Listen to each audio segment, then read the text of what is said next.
Welcome back to the Ball Don't Lie right here on 104.9 The Horn. We like to call it the Hump Day edition of Ball Don't Lie right here on 104.9 The Horn. We'll preview Game 3 of the NBA Finals. Big game in terms of the momentum swings in the NBA Finals. We'll break it down from every angle, slap it up, flip it, and rub it down. We'll also talk about some college football. There are rumors that the new college football game may not happen. We'll tell you why. Also, Billy Lucci claims that the rekindling of the Texas A&M rivalry will be in A&M.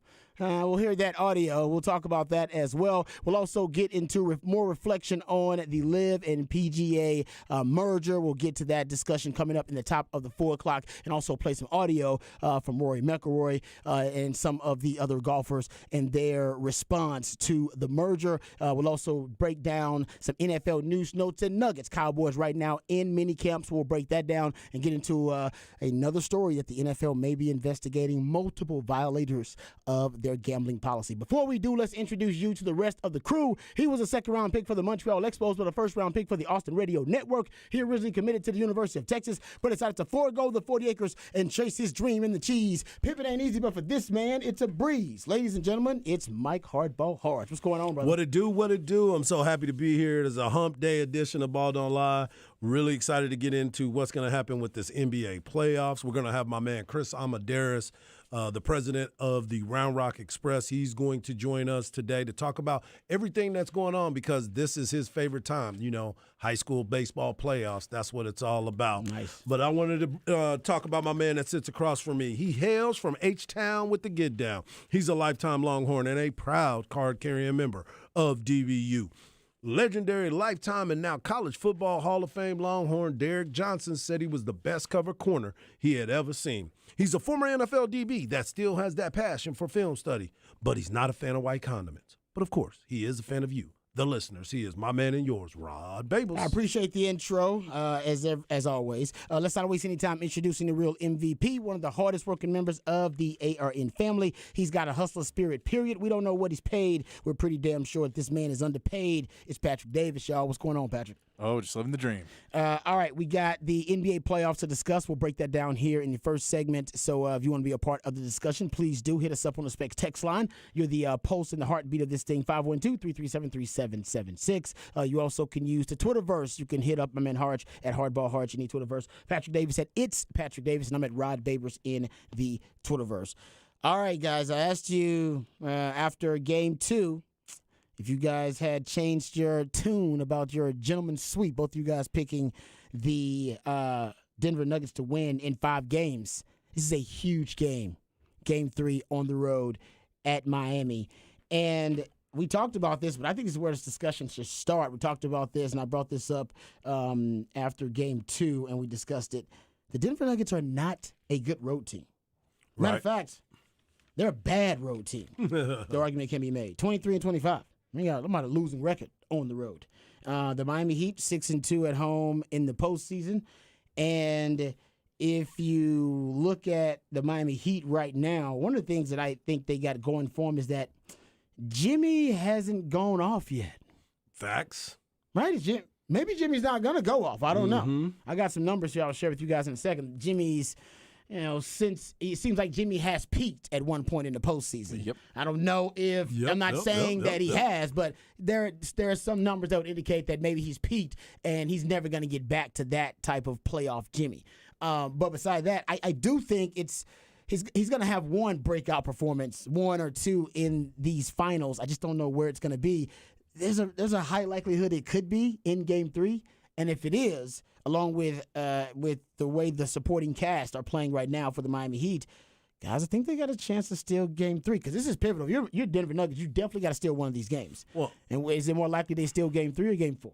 Well, I think here's the deal, because we were talking about this the other day, and I believe that there was a stat that came out. If you win Game 3, you win like 81% of the series. So that's why this game is the most pivotal game as we look at it today. And I'm still looking at it as the gentleman's sweep. I still believe that they have the opportunity to do so because of the fact that look at how they won that game. It was a better shooting performance And, of course, you gave the numbers the other day, Rod, talking about what they do in the fourth quarter. And this is something that they've done in the fourth quarter the entire playoffs. Yes. So this is not just that one-off in the game, because most of the time all of their wins are coming from behind. If somebody decides that they want to play defense in the fourth quarter, then they will stop them from winning the game. Easier said than done. Yeah. Easier said than done. Yeah, I know. I said if. That was a big if. The two-letter word, that is a huge meaning behind it. But you sit here and you say, if they can go out there and decide, that's why I love what Michael Malone, not Mike, because he don't want to be called Mike anymore. Is that wants true? To be He called doesn't want Michael. I saw that when he was arguing with Wow. the official. Did you watch the official that was talking to him? He said, Michael. And I'm like, I don't feel comfortable calling another grown man by their real name, I mean, Michael. I don't call you by your name, Rod. Well, some people, it's all about what you prefer to be called. But it is weird that he wouldn't have corrected that. He's been coaching for a long time now. Right. Like, why? I guess now Why that now? he is at the kind of the top of the mountain You're for the him. bully out there right? now. He's in the Yeah. finals for the first time as a coach. So I guess now he's like, hey, I got this platform. Let me just say it while everybody. Exactly. I want everybody to listening to understand me. it. Yeah. That's weird. You should have corrected that earlier. A long time ago, Come on, because man. then you would have been Michael a long time ago. And instead of Mike Malone, you were still going by it. Yeah, that's not. My that's name not is true. Michael. Yeah, apparently still calls him Pat Mahomes, and we have known for years that he just prefers Patrick. That his mother prefers Patrick. Yeah. She's the that's one. true. She's like, no, my baby's name is Patrick. My mom calls me Michael. And she calls me by my middle name sometimes, too. Craig Way has multiple stories of parents reaching out to him. Like when because he's calling games with Texas, and like either email Yeah. or via just degrees of separation, somebody getting the word to him that the mom prefers this or Yes. the dad prefers this, and he's like, well, the kid has told me this is what I go by. This is what I go by. So you're right about that. That's a good point. So there's a lot that needs to be uncovered with that. But as I look at this in the way that he challenged his team about calling them out about their effort, their defensive effort in the fourth quarter, that's the biggest part that I think is going to be the biggest adjustment in this game. I know we're going to talk about the elevation and how they tripped and went down to the south and it's below sea level, all this other stuff. But at the end of it all, you need to make sure that you're being aggressive in the fourth quarter, because that is what Michael Malone is asking of his team. Michael? Exactly. Like we should be playing the introduction for Hard Knock Life here. Michael? Okay, so you brought up two very good points, and we have audio.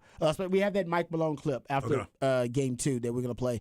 But I want to play this Spoelstra clip first. Spoelstra is so damn fiery. Right. They say attitude reflects leadership. Mm-hmm. The Miami Heat, I mean, he said that the team was taking on the personality of Jimmy Butler, and I believe his quote is, he is him. And he said, we are him and he is us, I believe it's the quote. We are him and he is us. But, man, Spoelstra, maybe he's taking on the Jimmy Butler personality, too. I think he's always been a little fiery. Yeah, though. he has. I think he's all. But I think now, Don't forget, he was the videotape guy. Yeah, I mean, just his path. Yeah. All right, that yeah. path will make the grind makes you gotta that way. have some testicular fortitude about you. I think also when you've been called a bad coach and you've been like, oh no, it's just Pat Riley for a decade, and you're like, man, I got them receipts. Every single one of you told me I should have been fired 20 times. I'm not going to take your stupid questions. That's a great point too, because it's either LeBron or Pat Riley. Nobody want to give him credit. Yeah. Like, oh, And he's LeBron, like, y'all all have said I'm terrible for a decade. Yeah. And then now you're like, hey, Spoelstra, you're so good. And he's like, no. It's like, I got him. I got them receipts. that is because he's fiery. Yep. We're gonna play the first. This is the first question actually in one of his. I think it was before game 2. Is it right? I believe this is. Yeah, it may be before game 1. It could be before game 1 and game 2. It was before one of the games up in Denver. But even after this, the audio is someone asked him about the culture. It's like, hey, Spoke, you just about the culture, and he's like, I don't want to talk about that. Nobody wants to hear about that.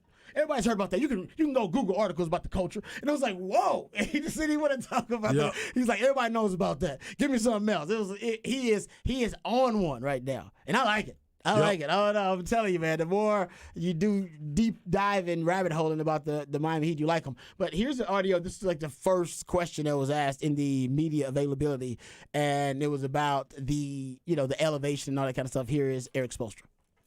How much of an effect can the altitude issues that we hear about for teams coming in here, how much of an effect can that have? And if it's more than 0, what are keys to getting through that? We're not even getting into any of that stuff. Our guys are in great shape. They're ready to compete. If Denver wants to tip this thing off at the top of Everest, we'll do that. This thing is going to be decided between the 4 lines. They also got to come back to Miami if we want to make it about that. We'll turn off the air conditioning. They got to play in 90-degree humidity, sap the SH out of their legs. This thing is going to be decided between those 4 lines, and we'll decide it then. It's awesome. Shout out to my man Matt Boluto sent me that clip. Yeah, man, he's on one and he's fiery, and it's crazy that he would reference because the Spurs. Sorry, Patrick. The only time I kind of remember a team actually doing it to a player was when they did it to LeBron. Yep. They sweated him out. Yep. In the finals. And Spoelstra was there to witness it. Like, are they really going to just sweat us out in the finals? The Spurs sweated the best player in the planet. Come on, you never in Texas had your AC go out. Nothing you could do about it. Oh, really? Yeah. You gotta wait for a part to come in. That was amazing. That was we don't talk enough about that, guys. Come on, we gotta talk more about that. Now in retrospect, can we give the Spurs even more credit? They won a game because they sweated out LeBron James because he was having cramping issues. And it was like, can we make him sweat a little bit more? Yeah. I mean, listen, we can turn it. The AC can go out. We can turn it off completely. Have somebody go up there and take a part out that we really need, and it'll go out in about 6 hours. Once that part's out, done. Yeah. Oh, that was brilliant. Patrick, that was amazing. And was that part of that book that you gave Patrick yesterday? It should have been. Maybe it is. Nobody criticized the Spurs for that. And all Spurs fans know it, too. They're like, yeah, we got him on that one. They sweated out LeBron. A young, in his prime energetic LeBron James. Oh, man. They knew he had went out downtown. Brought him to Texas. Brought him to Texas and turned the AC off on the man. That is inhumane. Right. We put people in jail for doing that to their pets in Texas. That's also not the worst thing we did to LeBron. The worst thing is when we swept him in the finals because Mike Brown was calling Spurs plays. Yeah. And they could hear him, and he could hear him call the plays, and they're like, "Yeah, we run that. That's in our playbook. We know how to defend this." Yeah, that's true, but still, that's just coaching. Incompetence. Yes. I'm talking about malpractice. Yes. You know what I mean? I'm talking about y'all turning the AC out on everybody. Yes. Just to affect one man.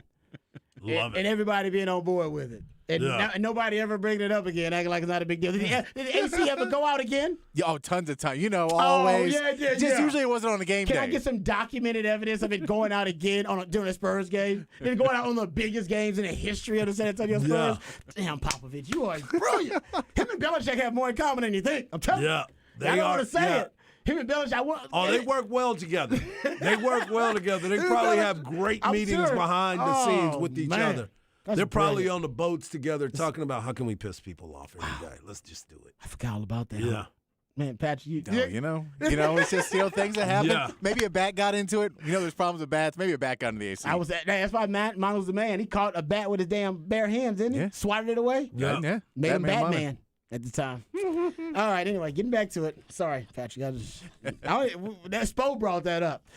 You also brought up Mike Malone and how disgruntled and upset he was after Game 2. Remember, he criticized his team after the win in Game 1. Yes, he did. He was critical then. Here is him after Game 2, after they lost, and you can imagine he was not very happy. Mm-hmm. And tonight, that the starting lineup to start the game is 10-2 Miami. Start the third quarter, they scored 11 points in 2 minutes and 10 seconds.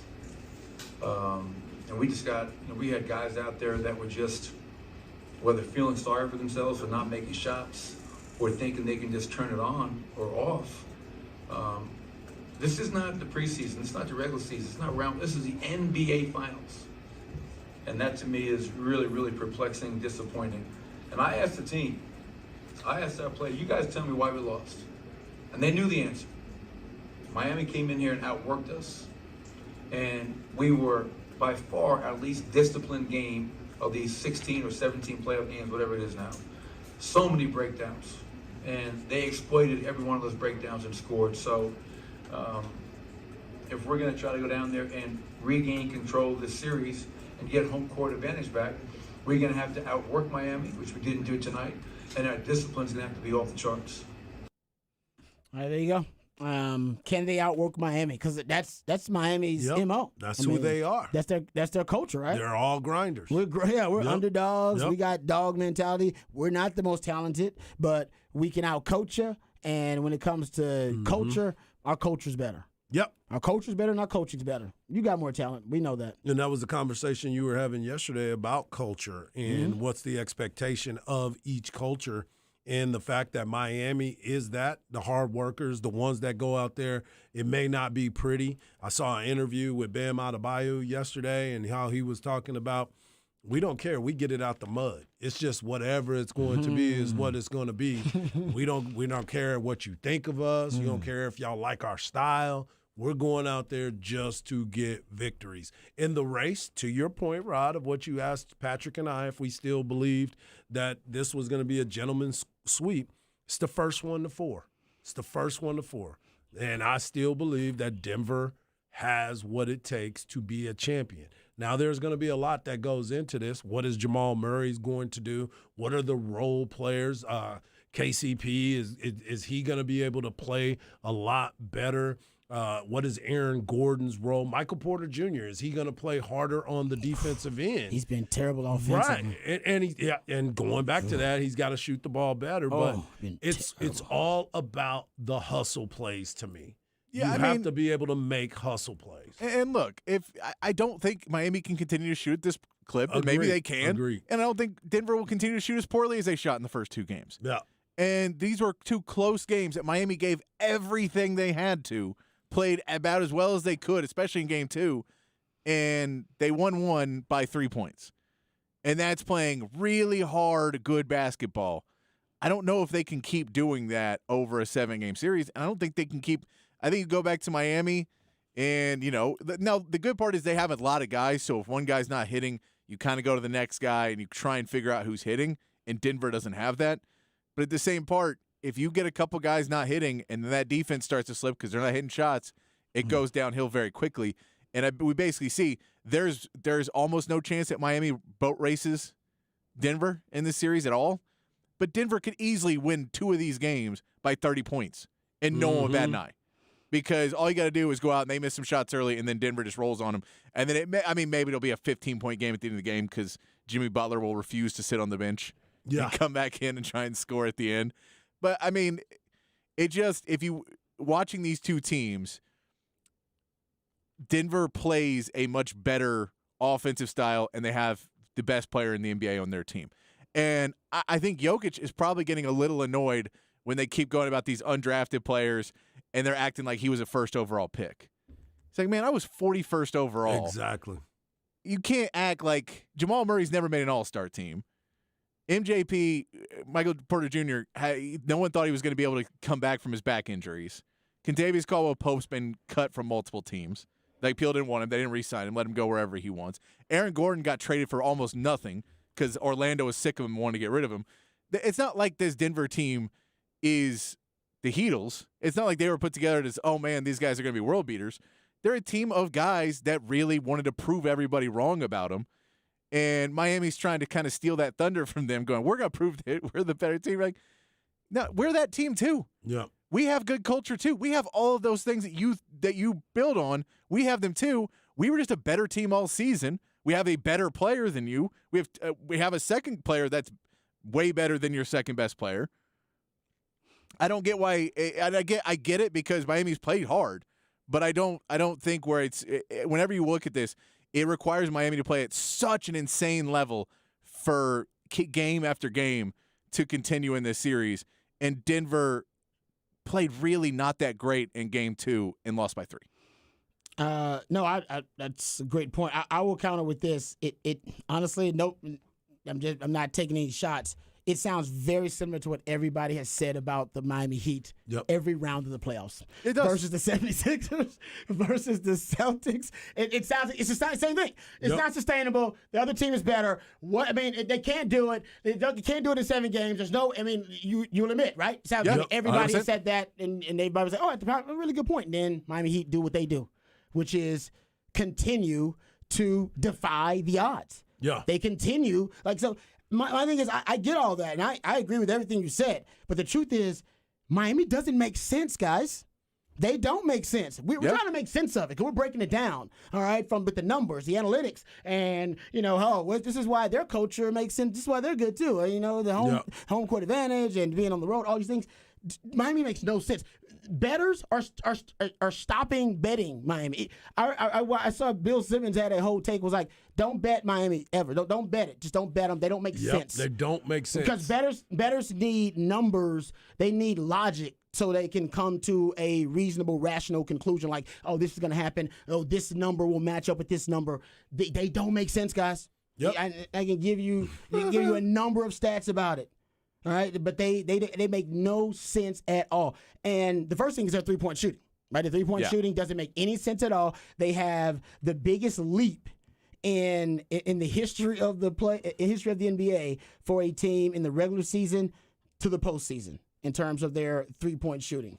We've never seen a team take a bigger leap in the playoffs from their regular season. They were shooting, I think, like 34% of regular season, and now they're damn near close to 40%. And every time they shoot really high, only time they go above 45% or 40, and they've shot 60%, 54%, 51%, 50%, 48% twice, all in these playoffs. 45%, if you throw that out there, that's all been in these playoffs. Yep. And everybody keeps saying, unsustainable. Even I said it. Yeah. I remember saying it. Yeah, we were all Playoffs saying, up. I don't think this is going to work. They can't sustain that, guys. You can't do that. They keep doing it.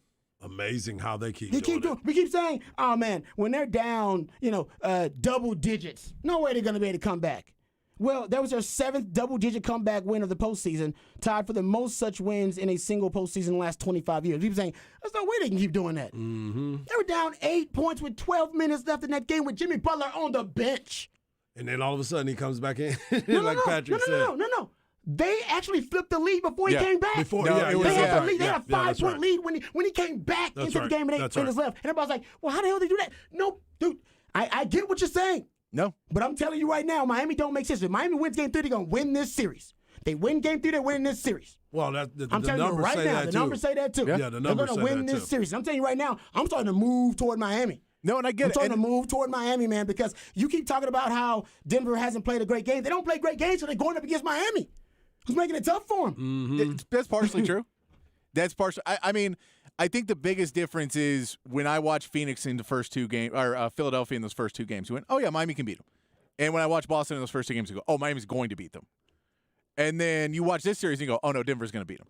When you just watch those series through the first 2 games, that Philadelphia and Boston looked outmatched.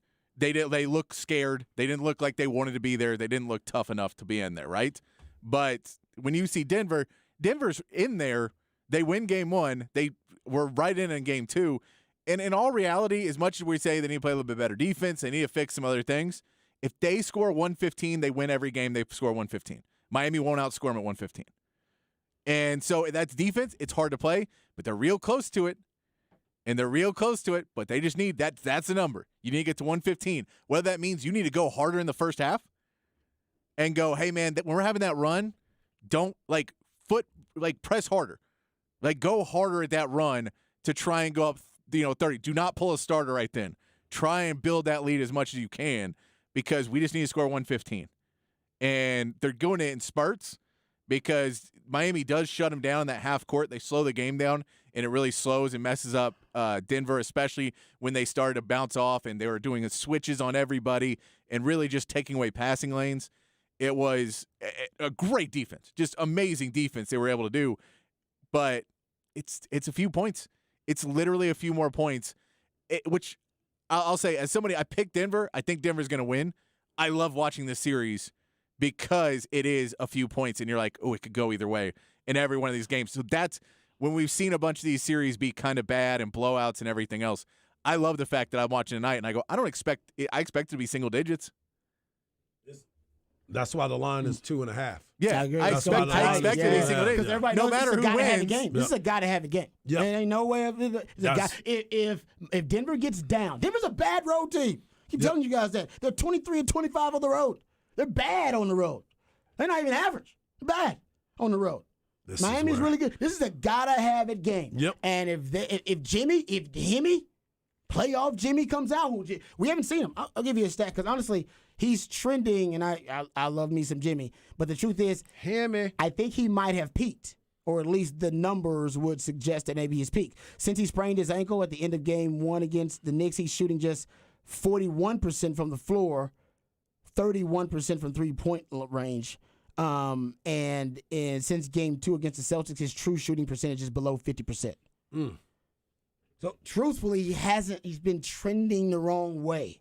And I wonder if he's worn out, but we know he got heart. I was going to say he may be worn out, but the things that he does on other parts of the game Yes. where he's not scoring, because if you've been watching some of the shots, it looks more and more like he's shooting line drives. He doesn't even have the proper arc that he once did on certain agree with shots. that. And I'm like, man, why is his shot looking so flat? Maybe going back to your point about how, hey, man, some things aren't there because of how he's feeling. But them as a team, you have to look at it. Duncan Robinson, I was talking about him the other day. The way that he's played here recently, I think he's got the fountain of youth or something like that. He's trying to find it, but he didn't find it until the fourth quarter. He didn't find it until the fourth quarter, where the numbers start to flip for everybody. You got to give credit to Spoelstra in that moment too, to get these guys ready for those moments. By the way, if people are asking, Tyler Hero's still out for game 3. He's gonna be out. He's been ruled out for game 3, so he won't be back. Yeah. But to be able to get guys ready like Duncan Robinson, go, man, we paid you $90 million because we know what you can do. It's in your head while you're not playing as well. Mm-hmm. So you just need to go back out there and then show these people, everyone who said that you sucked and you stole money and all that, go show them some. Yep. And he's done it just well enough in moments and then showed up really big in other moments. But that's what you do when you basically make everyone on your team be able to be a star in a moment and no one is afraid of the moment, which I think that's one of the reasons why Jimmy has not been seen as much, is because they're double teaming him, and his plan is to basically, hey, let's take the best possible shot. Let's take open threes. Let's find the open guy. We trust everyone can be the hero of the game. And so if they're really focusing on him, they're putting their best defender on him and helping off on him, then they're helping off on somebody else. Well, go score. If they're helping off of you, Duncan, go put up 12 in their face, and they'll be like, okay, crap. No, we can't help off him. We got to help off Caleb Martin. Caleb Martin hits 2 threes. Keep guessing. We can't help off them. But that's imprinting in everybody in your team's head. It doesn't, I trust you to take the shot. Mm-hmm. I trust you implicitly to take the shot. I don't care. You're never going to walk back to the bench, and I'm going to be mad at you for taking that shot if you're open. Which in the modern NBA, that's, you know what I mean? It's backwards. It's nonsensical. Yeah. It's like, that's why I think they really are. They play zone. Yep. They play a lot of zone. Yeah. They started out the game. I believe if you look at, they started out that game playing man. Jokic rolls to the bench. They throw the zone out because they were like, oh, the number 2 group, oh, they definitely can't handle the zone, especially now without Jokic out there. He's the ultimate problem solver. And then in the fourth quarter, they played a ton more zone in the fourth quarter, and essentially it kind of screws up the 2-man game between Murray and Jokic. They can kind of choke the lifebloods out of the passing lanes, and we got into how, Jokic as a scorer, remember, he's got to be a creator. Scorer is different. He's got to be a creator. Look at points created. Game 1, he's at 58. Points created. Game 2, he's at 50. Think about this. I'll give you a great little nugget here. Then we'll go to the break because we got to get into some other topics. But okay, so Bam Adebayo ended up with 4 assists, just like Jokic, right? Yep. They both ended up 11 points created off those assists.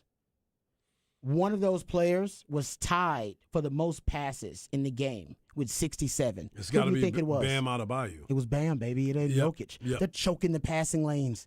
They just don't want him being able to pass it. They got to figure out something, and whether it be moving guys around a little bit more, they got to open up the passing lanes. They need to create more space. And I think, again, I told you, I think they're going to let Jamal Murray run the offense a little bit more to be able to start. If everyone is worried about the passing lane between Jokic and the players, and so that means other passing lanes are open, right? Which means if you're playing on the perimeter now things move around. Now those guys are just basically trying to play on you for playing inside out. If you start playing outside in, it changes up how the defense is trying to match up against you because now they can't play those passing lanes anymore. And now when you go inside, it's harder for them to switch back into, okay, now we're going into this. So I figure we're going to see Jamal Murray, the ball in his hands a little bit more in this game. I like that. Maybe that's the counter to what essentially Spo did was start Kevin Love. Kevin Love putting the body on Aaron Gordon, which allowed Jimmy Butler to switch over to Jamal Murray a little bit more, and he was able to stifle. Also, Kevin neutralize Love's a really good passer. He's a great He's a passer. really good passer, too. Yes. So, Yep, so you add another guy in there that can offensively The move offense the ball doesn't around. stop when Yes. the ball gets to him. Yeah, that's a Yeah. good point. No, and Yeah. so I wonder what it'll be, but that's the chess match between the two. But it's gonna be really. Listen, it's all about the fourth quarter, though. In a Yeah. nutshell, it's all about the fourth quarter. Right now, Miami, it's a crazy, freaky number. I think They are it's- plus 90 right now. I was going to say. It's They are, yeah. Something it's silly. unbelievable. They are, Yeah. in fourth quarter point differential, they are plus 90. By the way, in quarters 1 through 3, they are negative in each of those quarters. Yep. Yeah, I believe they're negative 24 combined in the first 3 quarters, plus 90 right now in somewhat overall in the playoffs. So Plus fourth quarter, 90. they've been trailing a ton Yep. in the fourth quarter. They always find a way to win. All right, we come back. We'll get into the video game. Apparently, the college football video game. It's in danger. Yep. It may be in danger. We'll tell you why. Also, Bring back Rod B. you got to bring back Rod B. I'll take that check down. Yeah, that's what I'm talking about. And also one of the Aggie faithful claims that he's got inside information that the Aggies will get the first home game when they rekindle the Texas Tech Xavier rivalry. We'll play that audio for you. Coming up next, right here on Ball Don't Lie, 104.9 The Horn.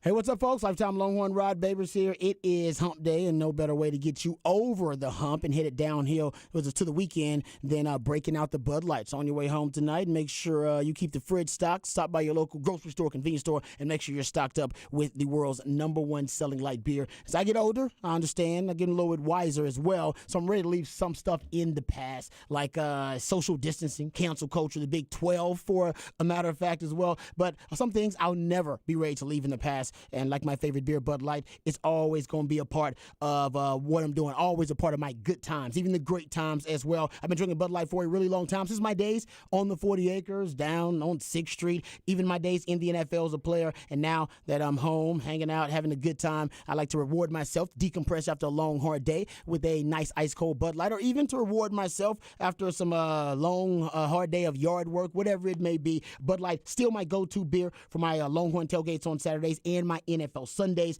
And whether you want to toast and cheers to a brighter tomorrow or drown your sorrows, it's never a bad time to break out the Bud Light. It isn't just for anybody, it's for everybody. So the best way to get those good times going is to keep that Bud Light flowing. Bud Light is the sure sign of a good time because it turns those good times into great times, and the rest of the times are the best of times. So be the life of the party and bring more Bud Light to the party. Bud Light, brewed deep in the heart of Texas, and proud of it.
Welcome back to Ball Don't Lie right here on 104.9 The Horn. It is the Hump Day edition of Ball Don't Lie, but more importantly, that means it is a midweek movie music edition of Ball Don't Lie. And man, that's when Patrick plays sounds from a soundtrack that are supposed to give Harj and I clues and hints, little breadcrumbs that lead us to the featured film of midweek movie music. And who is this? Can I What ask that? band? Yeah, It's can the I ask that? Bengals. Okay. All right. Harj, you better at this than I am. I'm just That's going to for sure. throw it out there because I think it's the appropriate time for it to be going on. Have no clue. I'm just going to say summer school. It is not summer school. No. Okay. That's 'Cause it's- good. Yeah, No, that- yeah, I like that guess. In summer school, this is I think I've seen summer You school, right? probably have. Okay. This is a movie that Mark on the Harmon. beach. Mark Harmon. Yeah. He's yeah. a teacher or Yeah, something he's like the that. teacher. Okay. He's the cool teacher. And then Yeah, there's he's like the cool teacher, and she kept trying to holler at the cool teacher. and there's like a student that's trying to holler at him. Yeah. Yes. I And think her name is. She's one of the 80s hotties. yes. She's one of the hotties in the 80s movies. I was going to remember say her. Courtney Thorne, maybe. I Is don't that her know, name? but I had a crush on her. She was great. Yeah. Yeah, she was fantastic. Okay. All right. Now you got me looking up Courtney Thorne. No, if it's who I think it is, it's the girl Yeah. from the movie. I like her. No, I know. Me too. She was great. I would love to see what she looks like today. She was great. She was. Oh, yep. It's Courtney Thorne Smith because she ended up going on 2.5 Men. She was on 2.5 Men. I didn't watch 2.5 I did. Men. Oh my gosh. 2.5 Men is one of those. I know it was a hit show. Yeah. It's one of those shows that it's like Mila Kunis to me. Like it's something everybody thinks is great, but I'm just not into. I You know what I mean? love Charlie Sheen and the way that he it's goes just- about his life. So I'm not hating on it. Yeah. I know people like it, but it's just I wasn't into it. Yeah. Well, and then after that, because Charlie Sheen got in trouble and then he was done, they switched up the characters too. yeah, when Mila Kunis is Ashton Kutcher. Oh, Ashton Kutcher. when her That's boo came on, Yeah, yeah. it was terrible. Oh, it was terrible. I ended up losing. Oh, I you ended didn't up like it stopped then? watching it. Wow. It was Charlie that was there Charlie for was the me. key. Yeah, Charlie was the key for Okay. that. All Yeah. right, there you go. See, I didn't watch it, but there you Yep. go. Recommendation from Harj. There you go. All right, let's get to this audio from an insider from the Aggie Nation. My man Billy Lucci. You know Billy Lucci. I do know Billy I'm sure. Lucci. Yep. He is the executive editor and co-owner of Texags, and he was on the Paul Feinbaum show. Mm-hmm. And he was talking about a number of different things, but they talked about the Texas A&M rivalry, and of course them rekindling that rivalry and reviving it once Texas goes into the SEC. It's about 9. It's a little bit long, but there's a lot to unpack here. But he claims, based on his sources, that the first meeting when Texas A&M meet again, it will be in Aggie land. Here is the audio. And the big debate, Ross has dug his line in the sand. He's drawn his line in the sand that the first game is going to be played right here across the street at Kyle Field. Chris Del Conte acts like he's not aware of that at all. That's going to be pretty fascinating. But where by that the way, first- why is that for those of us who may have forgotten? Why is what? Why did Why Ross, is the game? Why does Ross so Sherman-esque about that? It's pretty interesting. I mean, he's basically said that the league or Sankey have indicated to him that that's where the first game will be played. If you're going to draw that line in the sand, it needs to end up that way. You and I both know that because if that first game is played in Austin, there's going to be a lot of upset fans. Hey, in Billy, the is that because there's still people in Aggie land who feel like they had a belief that this would never happen? Yeah, Texas. I do think that's the crux of it, and that's at the root of it. And it's almost like, hey, you owe us one after all that. And I don't think the SEC would think of it that way. They certainly wouldn't say, hey, we owe you one, we're going to do this. But it sure seems to me like the A&M athletic director has been led to believe that, or even told that first game is going to be there. Oh, that's good. You owe us one, man. Hey, I don't know what else is going on, but you owe us one. Like, what do we owe you? I think that was probably the most honest moment of Yeah. the interview for Billy Lucci. Like, because he's got like, so what do you justify? What's the rationale for them believing they're gonna get Yeah. the home game when Texas taking them to resume the rivalry? And he's like, man, you owe us one. Does it believe you owe us one? You owe us a little something. You could hear him start sweating when Paul Feinbaum asked him the first question. Yes. You could hear him start Yes. sweating and just be like, where he's like, no, remind me, where did you make this up? Remind me where you just said it as CDC seems to believe that this isn't a thing. He's like, yeah, because no one thinks this is you're the only people who have said this. You are the only So one you that can't have said you this. can't go, no, CDC's this crazy one. It's like, no, because only Aggies believe this. So you can't act like CDC's crazy when the rest of the world is in one camp of, oh, we don't know. We have no idea. We'll figure that out when the time comes. We have no idea. Doesn't really matter that much. And you're in the camp of, if this doesn't happen, we're going back to the Big 12. Right. We're gonna blow everything up. We're if blowing it doesn't up happen. again. And I think they've been hurt on multiple fronts, the Aggie Nation, and I get it. Because when they went to the SEC, Longhorn fans and people in the Big 12 mocked and ridiculed them. All right. By the way, I did not. I remember going on the airways and saying they're gonna win double-digit games when they go to the SEC, and I was right. All right. Was that Black Stradamus? That was Black. I didn't foresee Johnny Manziel and all that, but I was like, no, man, they got Texas talent, dude. Texas talent can compete with anybody. Yeah, they'll be in the mix. If it's, with you. if it's well coached, Texas talent, they're good. And it was a good move for the Aggies, which I said at the time. I was like, this is a good move. Good move for them. They need to do it. They're not need to shadow of Texas anymore. And everybody mocked and ridiculed them for the most part, though. And they were right. Right? In retrospect, they were right to go to the SEC. Mm-hmm. Texas stayed in the Big 12, which was a underperforming, underachieving conference. And yes, they got the Longhorn Network and all that, and that was great. But yeah, you got money from Longhorn Network, but what else did you get from it? Was it the game changer that everybody thought it was going to be? No. They It's just not. got a lot of the money. They just play play reruns. Yep. I was just watching one a minute ago. Yeah, and it's a great place for them to develop talent for ESPN, and they should have kept doing it, but now they don't even do that anymore. So, my point is, Texas didn't get as much from staying in the Big 12 as they thought. And when you start looking at the uncertainty of the landscape of college sports, Texas looked at everything and said, you know what? No, we can go anywhere we want. We can go to Pac-12. We can go to Big 10. Yep. We can go independent. All right? We can go to ACC. We can do whatever we want because we're Texas and we're the hottest chick on the dance floor. All right? Everybody wants to dance with us. We may not know how to And dance. you know what? We may not know how to dance, but we're going to be looking good. Everybody's coming up. We might Yep. dance by our damn self. Yep. We are that coveted. And everybody would watch us dance by ourselves because we're that damn sexy. Yep. But we chose to go to the SEC. And it was like, you mocked it. You said we were some scrubs and we couldn't win the Big 12. Then why we go? You can't win the Big 12. Why you? What? Now you coming where we were going? Like, yeah, actually, you had a good idea. Mm-hmm. But now we want some of that too. And they literally left to get from underneath the shadow of Texas, and now they believe like the shadow is following them. Like they were trying to run. You're like Jason and Friday the 13th. Like Texas walking their way there, and Dana's been running from Texas. They're like, Texas is now here. What? They came back? It's the tortoise and the hare. Yeah. They just showed up, right? And they're not scared to play Texas, I don't think. No. But I do think there's an annoyance that nobody wants to give them credit that they were right. They were right to go to the SEC. The SEC, they were right before everybody else figured it out. That it was going to be the pinnacle of college sports, that and the Big Ten. And I think even more so the Big Ten because they got sexier stars and blue bloods than the Big Ten. You know, Big Ten's got big money, though. Yeah, they got a lot of money. They got a lot of out money. there. As we know, as live, as PGA.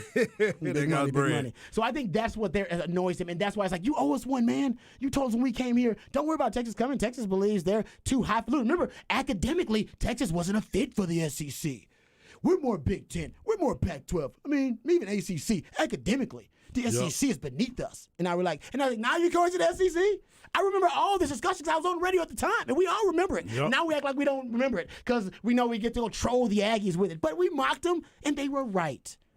And nobody will tell them that. And they want people to tell them that. And they believe. They have a banner for it. Yeah, they believe you owe them one because it was like, man, we gave the SEC the Texas market. It was us. We gave it to you. Yeah, It was but you us. were not the one that they wanted. I agree. That's beside the point. agree. But they want loyalty points for doing it first, way before Texas decided to do it. And I was like, so now Texas is doing what we're doing, but everybody wants to give us credit for forging the path? Rory McIlroy and Tiger Woods want money because they tried to stay loyal, and they ended up getting changed, right? It ended up flipping. That's what's happening to Texas A&M. It is. It's like, Exactly right. I appreciate you being here. Thank you for getting us in the market. Matter of fact, we want to appreciate you so much, we're going to have you play Texas in Austin. I hope they don't do it. I hope they give it to the Aggies. Just No, give it, just give it to I 'em. want it in Austin just Just because give I it want to them to 'em. be I hope mad. they Just I give it hope to they 'em. flip a coin, Who and cares? I We'll don't beat care. them in Aggie land. Yeah. That's true. Like, just like it we doesn't did for really the last matter. one. We'll beat them there. We don't care. It's the Aggies. Do we really care when we play the Aggies? No, I agree it's with that. more. I It's agree more with along that. the We care when we line. play Oklahoma. Yeah. It's more along the line of not letting them even win that. That's more what it See, is. I don't see that. There you go. And that's really what it is. spiteful. It's just that little Let's bit of be there's spiteful that little and bit. petty. Where's Zay Well, no, at? but you're Where's like, Zay? hey man, just if y'all would have come out and been like, hey, we deserve the first one because you guys did, and they would be like, okay, yeah, you can have the first one. But if you're gonna be like, we've agreed to this, and like, no one has agreed to this. When you Yeah. just lie to make stuff factual, then I say, forget you. You guys are done. We'll play them all in Austin. Every other year we'll play you in Austin, and you get nothing until you learn to be truthful. I think it's a company line that they're throwing out there, and I think that's for their constituents who Yeah. feel like I just expressed to you guys that they've been wrong. And I agree. It's not a true slight because it's just business. Right. But I think they're It's taking never personal. They're taking it personal. Yeah. I think the It's Aggies. just it is. business. And I get It's it, man. never I get it. personal. I'd be upset too. The one I don't get is that everyone in Texas, well, not everybody probably, but most of us that like sports, are all like, man, I can't wait for that rivalry to come back. And then the other side of the rivalry is like, no, we don't ever want to play. You're like, why? Why do you not want this thing that's good for all of us? Well, the Aggies want to play. They want to play. But they want it on their didn't. terms. They did exactly, but they Yeah, didn't on for their years. terms. They want to play Yeah. on their terms. Yeah. They didn't for years. They said we're not doing non-conference. We're not doing any of this. And I get that. Well, that was before Texas became obviously a member of the SEC. Yeah. Yeah. For Now the- that- now that they're there, they're now, like, yeah, now dang they it. don't have a choice. They're like, yeah, we're on board. Yeah, we're on board when we don't have a choice. And I get why they didn't want to play Texas when Texas wasn't in the SEC because honestly, they had more to lose than to gain at that point from it because they were already getting market share of the state from the move to the SEC. Their market share had grown. All right, and Texas didn't have as much of a monopoly on the state because Texas wasn't as good. Mm-hmm. So why go play Texas and then settle it, and then Texas beats you, and then it's like your market share shrinks because Texas is better than Texas A&M. And when you can leave it open for debate and go, well, we don't know who's better. My recruiting classes are just as good. Right now, we got a lot of money at Texas A&M, got facilities, that kind of stuff. So it wasn't in their best. By the way, it wasn't in Texas' best interest either, actually. Right. Because you could lose that game and then you weren't. It wasn't like you were dominating it. Yeah. Now it is. Now that you're a better program, it is. But honestly, a couple of years ago, it wasn't your best interest. You might have got mollywopped all over the field. No, and this is not. But this is not from Boom. talking from Texas standpoint or A&M's. This is talking from a fan standpoint. Yeah, As a fan of watching that game, I want to watch that game. I agree. And that's more of what I'm saying is I think it's silly when Oh, the fans. we get say- it back but this is the SEC having the 8-game schedule and all that stuff where it's like, look, we're giving you enough fans. Just deal with it. We do not care about your enjoyment if it means that we may miss out on this thing that we didn't really earn because we don't want to play the hardest people.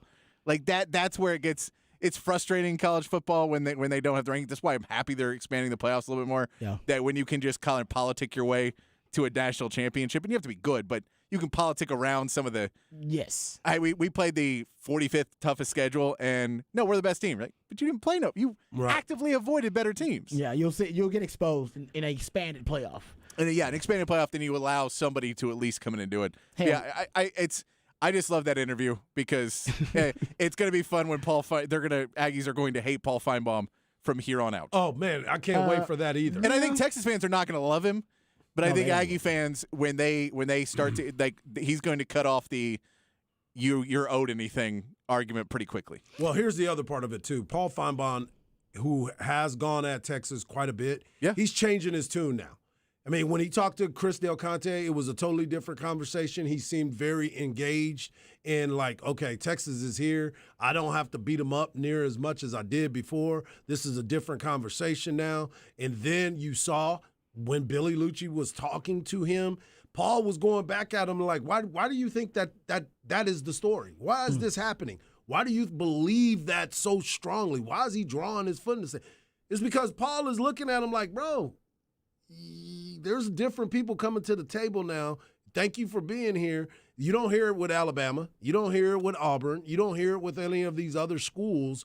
It's strictly the Texas A&M Texas rivalry, the one that everybody don't want to talk about. It truly is a rivalry, and that is why Paul Feinbaum is pushing back on Billy Lucci. Like, no, I've been in this SEC area for quite some time. I don't know why you're so like adamant that this is what's going to happen. And that's why Billy was like, Ross, put me in this situation. I think they should just give it to him because Texas doesn't care. If they're the only ones who care. Right, so right. if they're the only ones who care, give it to them. Texas doesn't care. Texas doesn't. CDC's already said we don't give a damn. Give it to them. We got bigger fish to fry. They're not even our rival. I will tell you. They're our side piece. We don't give a damn. We worried about Oklahoma. Your side piece don't call you on holidays. Don't call me on holidays. I'm with my family. You are a side piece. Don't ever think you better than that. All That's right? why they're So not. That's why they're not doing it on yeah, Thanksgiving. you're a side piece. No, so side piece. Have it at your place. It's fine. Matter of fact, we don't need to be at my place. All right, Yeah. you're my side piece. We need to be at your place. You don't even need to know my address. Exactly. So let them have it, dude. Who cares? They're the only ones who care. I will say, if you're going to say you have a choice between either not playing them in your first year or playing them there, that's your two choices. Play 'em there. Play them there every day of the week. Exactly. Because you play A&M in effort because you believe you're going to beat A&M every damn time you play them. All right, good discussion there. All right, we'll come back. Low flex on the other side. We're a little late for it. Right here on Ball Don't Lie, 149.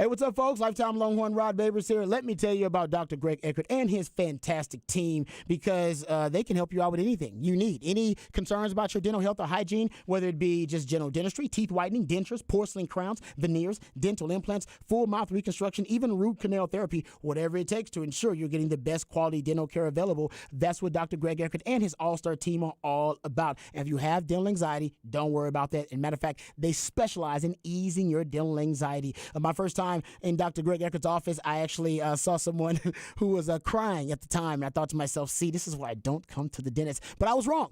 Turns out she was actually crying tears of joy. Dr. Eckert and his team had given her the smile she had always wanted. She looked in the mirror and was brought to tears. Tears of joy because of the beautiful smile she got from Dr. Greg Eckert. He can do the same for you. He can give you a brand new smile in just one day. We're talking about permanently secured to your dental implants. No time spent without teeth. You get temporary fixings. They complete your permanent smile. You'll smile again with confidence and eat freely without pain or discomfort. We're talking about a lifelike permanent solution. So if you've been told your teeth need to be replaced, just call Dr. Greg Eckert today and learn about this revolutionary alternative to dentures. It's a brand new smile in just one day. It sounds too good to be true. It's not. It's just Dr. U. 512-345-3166. That's 512-345-3166. Or visit dreckert.com, DRUECKERT.com.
All right, welcome back to Ball Don't Lie.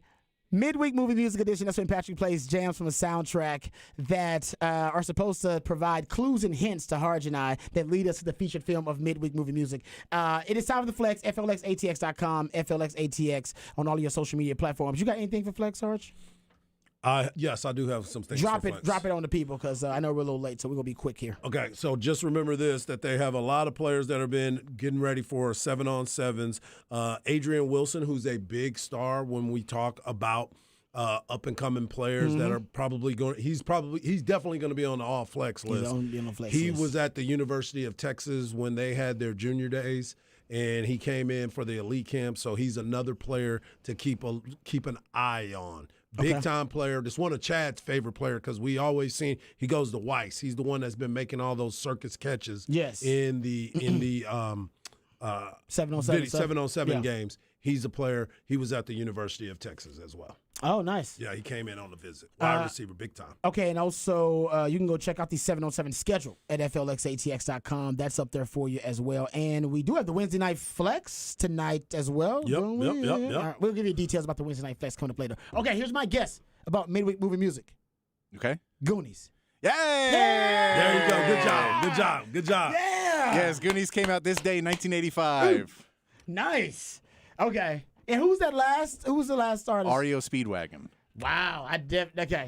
Okay. But yes, it makes sense. Okay. I was brought to the era for the last couple of songs. So there you go. I thought it was going to be a random guess. Turns out it was not random. No, That it was right. good. Dead, dead on. I like that. All right, we'll come back. Goonies. We'll get into response from Rory and also from other players about the PGA merger. We'll get into that next and discuss more of the reflection on one of the biggest stories in sports. Right here on Ball Don't Lie, 104.9 The Horn.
Welcome back to Ball Don't Lie right here on 104.9 The Horn.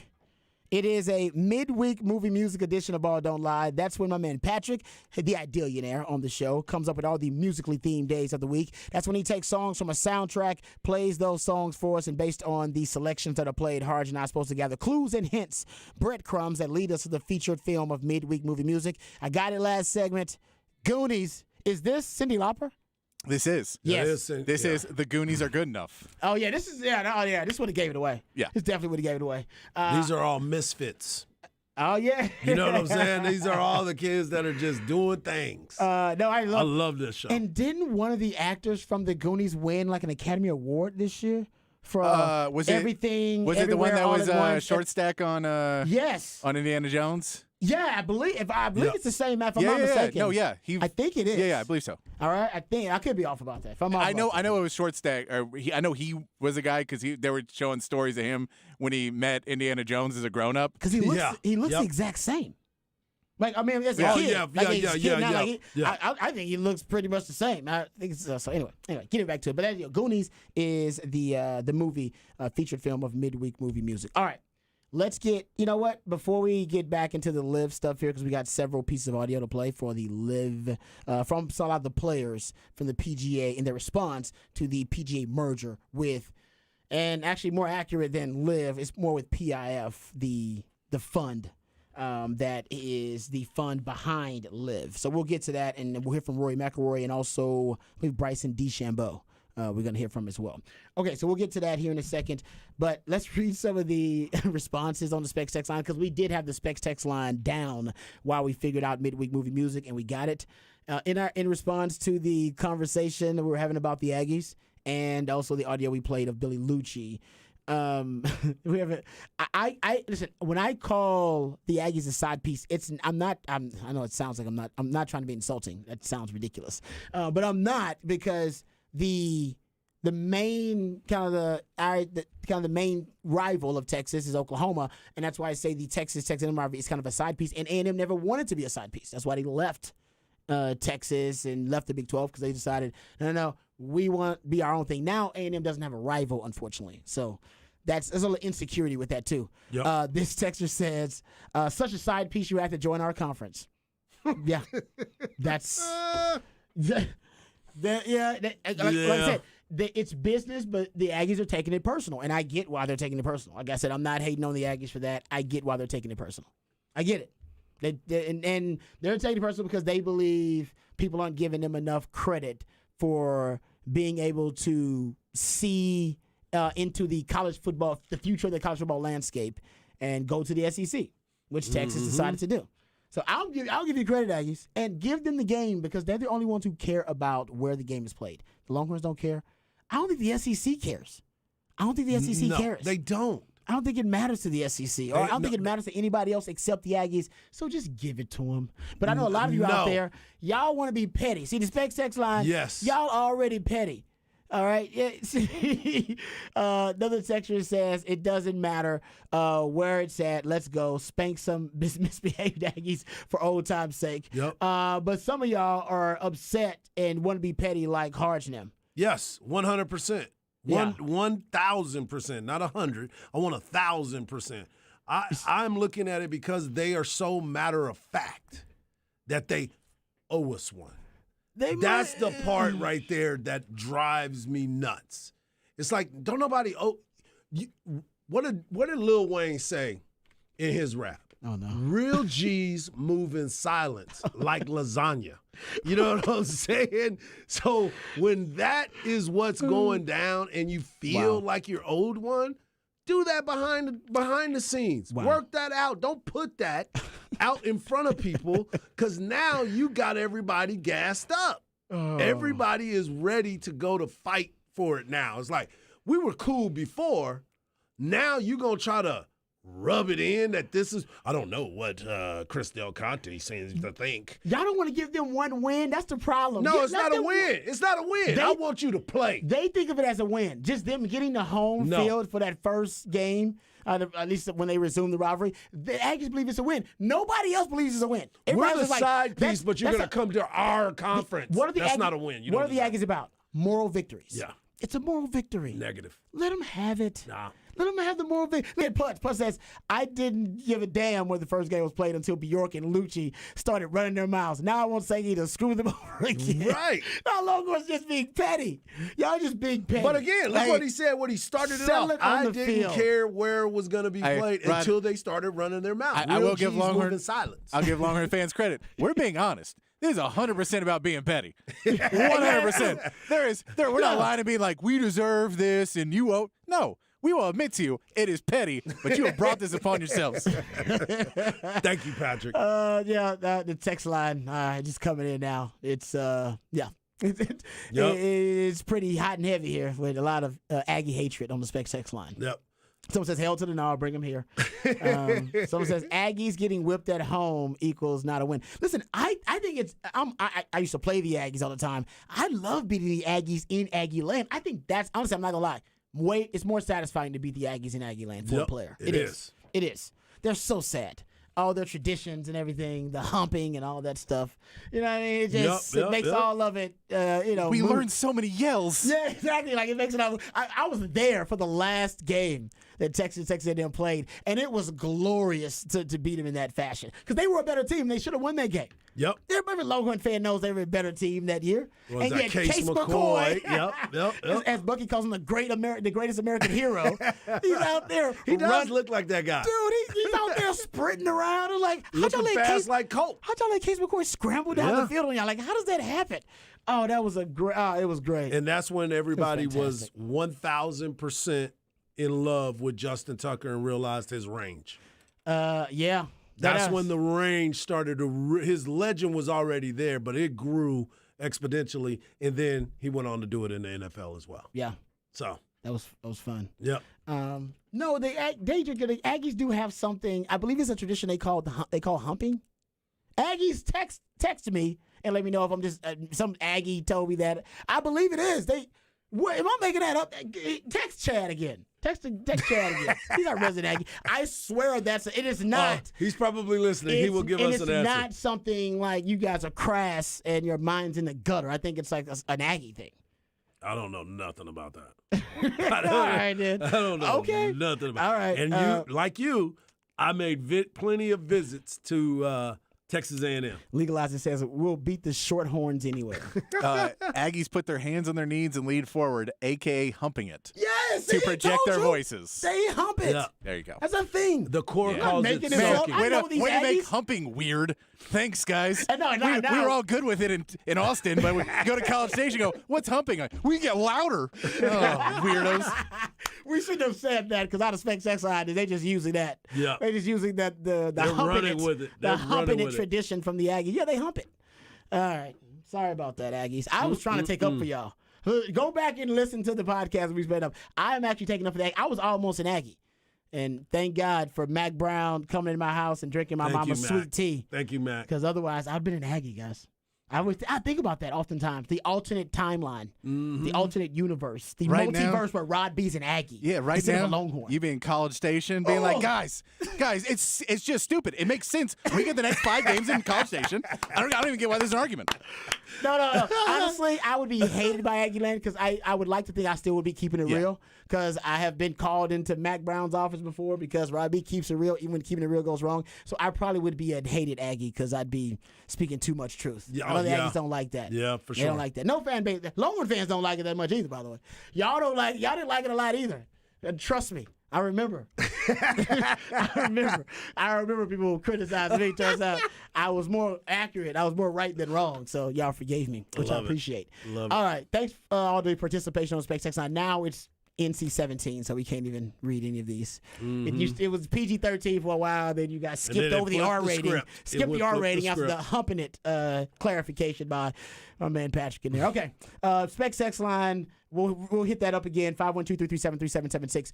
Let's get to this audio really quickly. We got several pieces of audio. A reflection from some members of the PGA and a member of LIV actually about the merger between the PGA and the PIF. So here is let's play both of the Rory cuts of audio. I don't think it matters which one you play first, Patrick. Here is We have Rory. 3. We have 3. Okay, you know what? Yep. Just hit one of them for me then. I know you and many other golfers were offered substantial amounts of money to join LIV. I was never offered any money. My apologies. Should the golfers who maybe stayed loyal and turned down LIV, should they be made whole financially? I mean, the simple answer is yes. The complex answer is how does that happen? Right? And that's all gray area and up in the air at the minute. But yeah, there's, it's hard for me to not sit up here and feel somewhat like a sacrificial lamb and, feeling like I've put myself out there and this is what happens. Again, removing myself from the situation, I see how this is better for the game of golf. There's no denying that. But for me as an individual, yeah, there's just going to have to be conversations that are had. Okay. I love that first part, though, that he said he wasn't offered any money. Yeah, he said that quick, too. Yeah, the report was it was, what, $600 million or something Yeah, he like was in that big money group. Yeah. Okay. So he was I up think there that with is Tiger. that. I think that is that. Well, I never had conversations with them. My agent so, did. Or like, no, but it's like I never talked to them. Like I just never, when they said we'd like to offer you money, I went no. So in my head, I was never offered money because I just didn't even open the And channel. somebody was like, what would you have offered, Roy? Yes. It would have been upwards of $600 million. Good point. That could be it as well. Yeah, I mean, he seemed okay. Let's play another cut from Roy because he gets into a lot here. Let's play a couple. Wait. I want to comment on the fact go of ahead. what he said about I removing myself from it. It would be great for the game of golf. This is going to be great for the game of golf, and it goes back to what we were talking about yesterday. I said it bad for the PGA, good for golf. But it also it helped the PGA because they did change the way that they viewed everything, and they moved up the purses. So yes, it was one of those things where it's like we're getting paid now for our talent because we bring all the people and help the people that make a lot of money, the sponsorships and everything that's involved. So I agree with what Rory said is now this is going to be good for the game of golf because now we know that these purses are going to be a lot bigger. Yeah, I said from day one, Yeah. bad for the PGA, but good for the golf, good for players, good for fans. Yep. It's unfortunate, and he gets into this too. We got a couple other cuts. Here's another cut from Rory McIlroy. He's at the Canadian Open. Is that what this is? Yeah, that's where they're from the playing at Canadian right Open, talking about his thoughts about the merger. The one thing I would say is, again, whether you like it or not, the PIF and the Saudis want to spend money in the game of golf. It is they want to do this, and they weren't going to stop. So how can we, the thing for me, and this is one thing that I've always thought about, how can we get that money into the game but use it the right way? And I think that's what this ultimately will do, hopefully. I mean, that's my hope. Got one in the front right over here. Just over here. You've said a couple of times now, maybe 2 or 3 times, if I remove myself from it and kind of trying to kind of forecast a bit further down the line. But is that a hint that there are bits of you that are still uncomfortable with, you're a football watcher, you've seen the reaction to Newcastle United's takeover over the last year and the Saudi kind of moves in soccer and other sports. Yeah. Is there a bit of you that's still uncomfortable with just how cozy Saudi Arabia and their money is now in golf? Like a lot of people would see that it controls a hell of a lot of golf. I've come to terms with it. I see what happened in other sports. I see what's happened in other businesses. And honestly, I've just resigned myself to the fact that this is, this is what's going to happen. Like it's very hard to keep up with people that have more money than anyone else. And again, if they want to put that money into the game of golf, then why don't we partner with them and make sure that it's done in the right way? And that's sort of where my head's at. Yeah, it's a good point about that because I just read a story that Qatar's like a sheik. There's he's submitting like an offer, a final offer, a kind of a takeover bid is what they're calling it for Manchester United. So there's just a lot of Saudi Arabian influence or Middle Eastern influence overall, I should say. Ton of the influence. But either way, that's more of a macro subject. But he says there that, and kind of getting to the point you talked about, Harj, that he removed himself from it and talks about he doesn't necessarily like it, but he understands why it's good for the game. It's the growth part of it, right? Yeah. And there's so many other things that are got to be unraveled and looked through before all of this can be done. I know the Department of Justice has been part of this conversation, especially when a transaction like this, you have to make sure that it's going to be okay. There's a lot of legal layers to this deal, but it goes back to what we talked about yesterday. When you start looking at how this all is broken down, there's a lot of lawsuits that were involved in this as well. Oh, so many. There was so much that was all the litigation that was involved in this has now been kind of swept under the rug because there's not going to be any legal ramifications when it comes to that part of it. And I still believe that there was some dirt that was being found that was going to change the entire PGA anyway. And that's why Phil Mickelson was so giddy about it, because he's been trying to change it. You talked about Greg Norman and what he meant to it. Jack Nicklaus said something about it as well. He said the last 3 years have been difficult for the game and the players. I spoke with PGA Tour Commissioner Jay Monahan this morning. He seemed pleased with the arrangement that will once again bring together the best players in the world. I agree that this is good for the game of golf. I also appreciate the commissioner's comments about continuing the tradition of the tour and the mission to support important charitable causes. I'm certainly interested in seeing the details. Jay indicated that this all will happen in 2024, so very soon the proof will be in the pudding. Whatever is best for the game of golf enjoys my full support. So you got a lot of people changing their tune because Jack Nicklaus was also very critical of the LIV Tour at one time as well. And by the way, adding to your point about the Justice Department Antitrust Division opened an investigation into the PGA Tour last year. So they're going to look into, of course, the merger, but they already were looking into the PGA a little bit. Yeah, the practices. Of the PGA as well. All right, one more. Because wasn't it antitrust that they were talking about? It was an antitrust lawsuits. Lawsuits. Yeah. And I think they were afraid they were going to lose those antitrust lawsuits. Yeah. Okay, so let's hear this cut from Rory McIlroy, because he's keeping it really real in this cut here about his thoughts on the merger. But it's not LIV. I think that's the thing. I still hate LIV. I hate LIV. I hope it goes away, and I would fully expect that it does. And I think that's where the distinction here is. This is the PGA Tour, the DP World Tour, and the PIF. Very different from LIV. All I've tried to do is protect what the PGA Tour is and what the PGA Tour stands for, and I think it will continue to do that. So, look, going forward, I hope that there may be a team element, and you're going to see maybe me, maybe whoever else play in some sort of team golf, but I don't think it'll look anything like LIV has looked, and I think that's a good thing. All right, so he hates LIV. He made that sure. And let's hear from the LIV side just really quickly while we have a little time. Bryson DeChambeau went on CNN, I believe this was, and he spoke about the LIV side of things, and he was asked a very tough question about the connection and obviously the references last year. Actually, I think it was at the Canadian Open when Jay Monahan was asked about the 9/11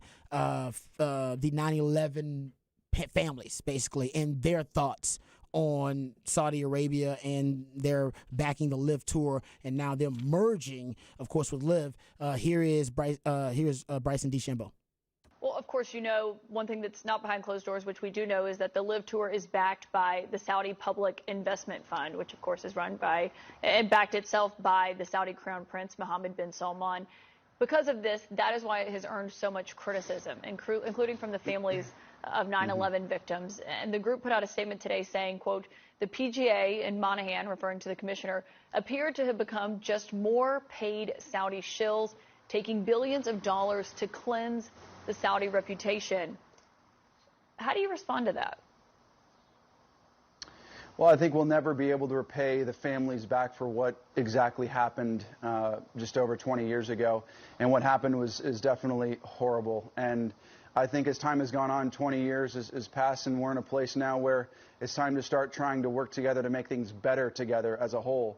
I have deep sympathy. I don't know exactly what they're feeling. I can't ever know what they feel, but I have a huge amount of respect for their position and what they believe. Nor do I ever want anything like that to ever occur again. I think as we move forward from that, we've got to look towards the pathway to peace. especially in forgiveness, especially if we're trying to mend the world and make it a better place. I think this is what they're trying to accomplish. LIV is trying to accomplish. The PIF is trying to accomplish. We're all trying to accomplish is a better world for everybody and a way to provide great entertainment for everybody around the world. It's not just about 9/11. What does it make you uncomfortable at all? Because it's not just that they're accused of financing terrorism. They also are accused of killing a Washington Post reporter, Jamal Khashoggi. How do you feel knowing that that is where the money is backed by? Yeah, I mean, look, it's unfortunate what has happened, and that's something I cannot necessarily speak on as I'm a golfer. But what I can say is that what they're trying to do, what they're trying to work on is to be better allies, because we are allies with them. And look, I'm not going to get into the politics of it. I'm not specialized in that. But what I can say is they are trying to do good for the world and showcase themselves in a light that hasn't been seen in a while. And nobody's perfect, but we're all trying to improve in life. All right, gentlemen. Exactly. It's hard to stomach. There's no question. It is hard to stomach. I mean, this is, you talk about hypocrisy. It is. Yeah. It is mired in it. Oh man, it is. I know we have to have a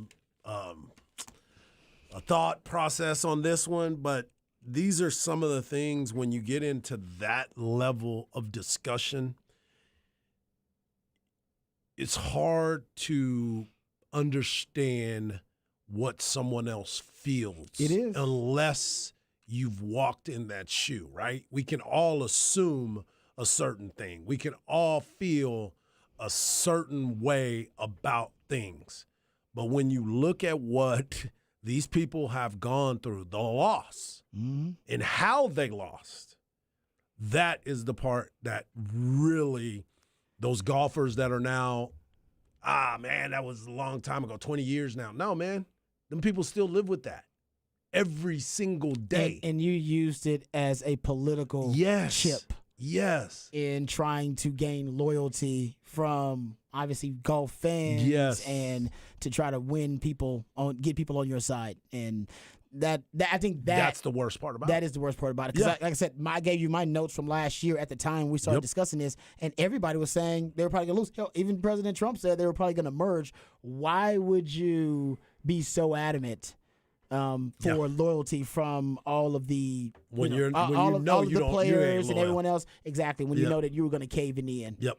That's probably why people were very upset. That's why it looks really hypocritical. And even, by the way, Jay Monahan said, "I know I look like a hypocrite." I'm like, yep. Well, that's what he's paid for right now. He's getting paid. He's getting paid to be the bad guy and take all the heat. And it's a lot. As he's heat. eating filet mignon and lobster. That's what the money's for. You know what I'm saying? That's why. That's what the money's for, as Don Draper once said. Yep. That's what the money's for. And right now, he's sleeping on $100 bills. Ooh. What you got coming up in Harsh Knock Life? We got our man, Chris Amadeus, the president of the Round Rock Express. He's going to be coming on talking about all the events that are going on this week. Obviously, it's high school baseball, and he's going to talk about how this is one of his favorite events of the year. All right, we'll hear from obviously him coming up next right here on Ball Don't Lie, 104.9 The Horn.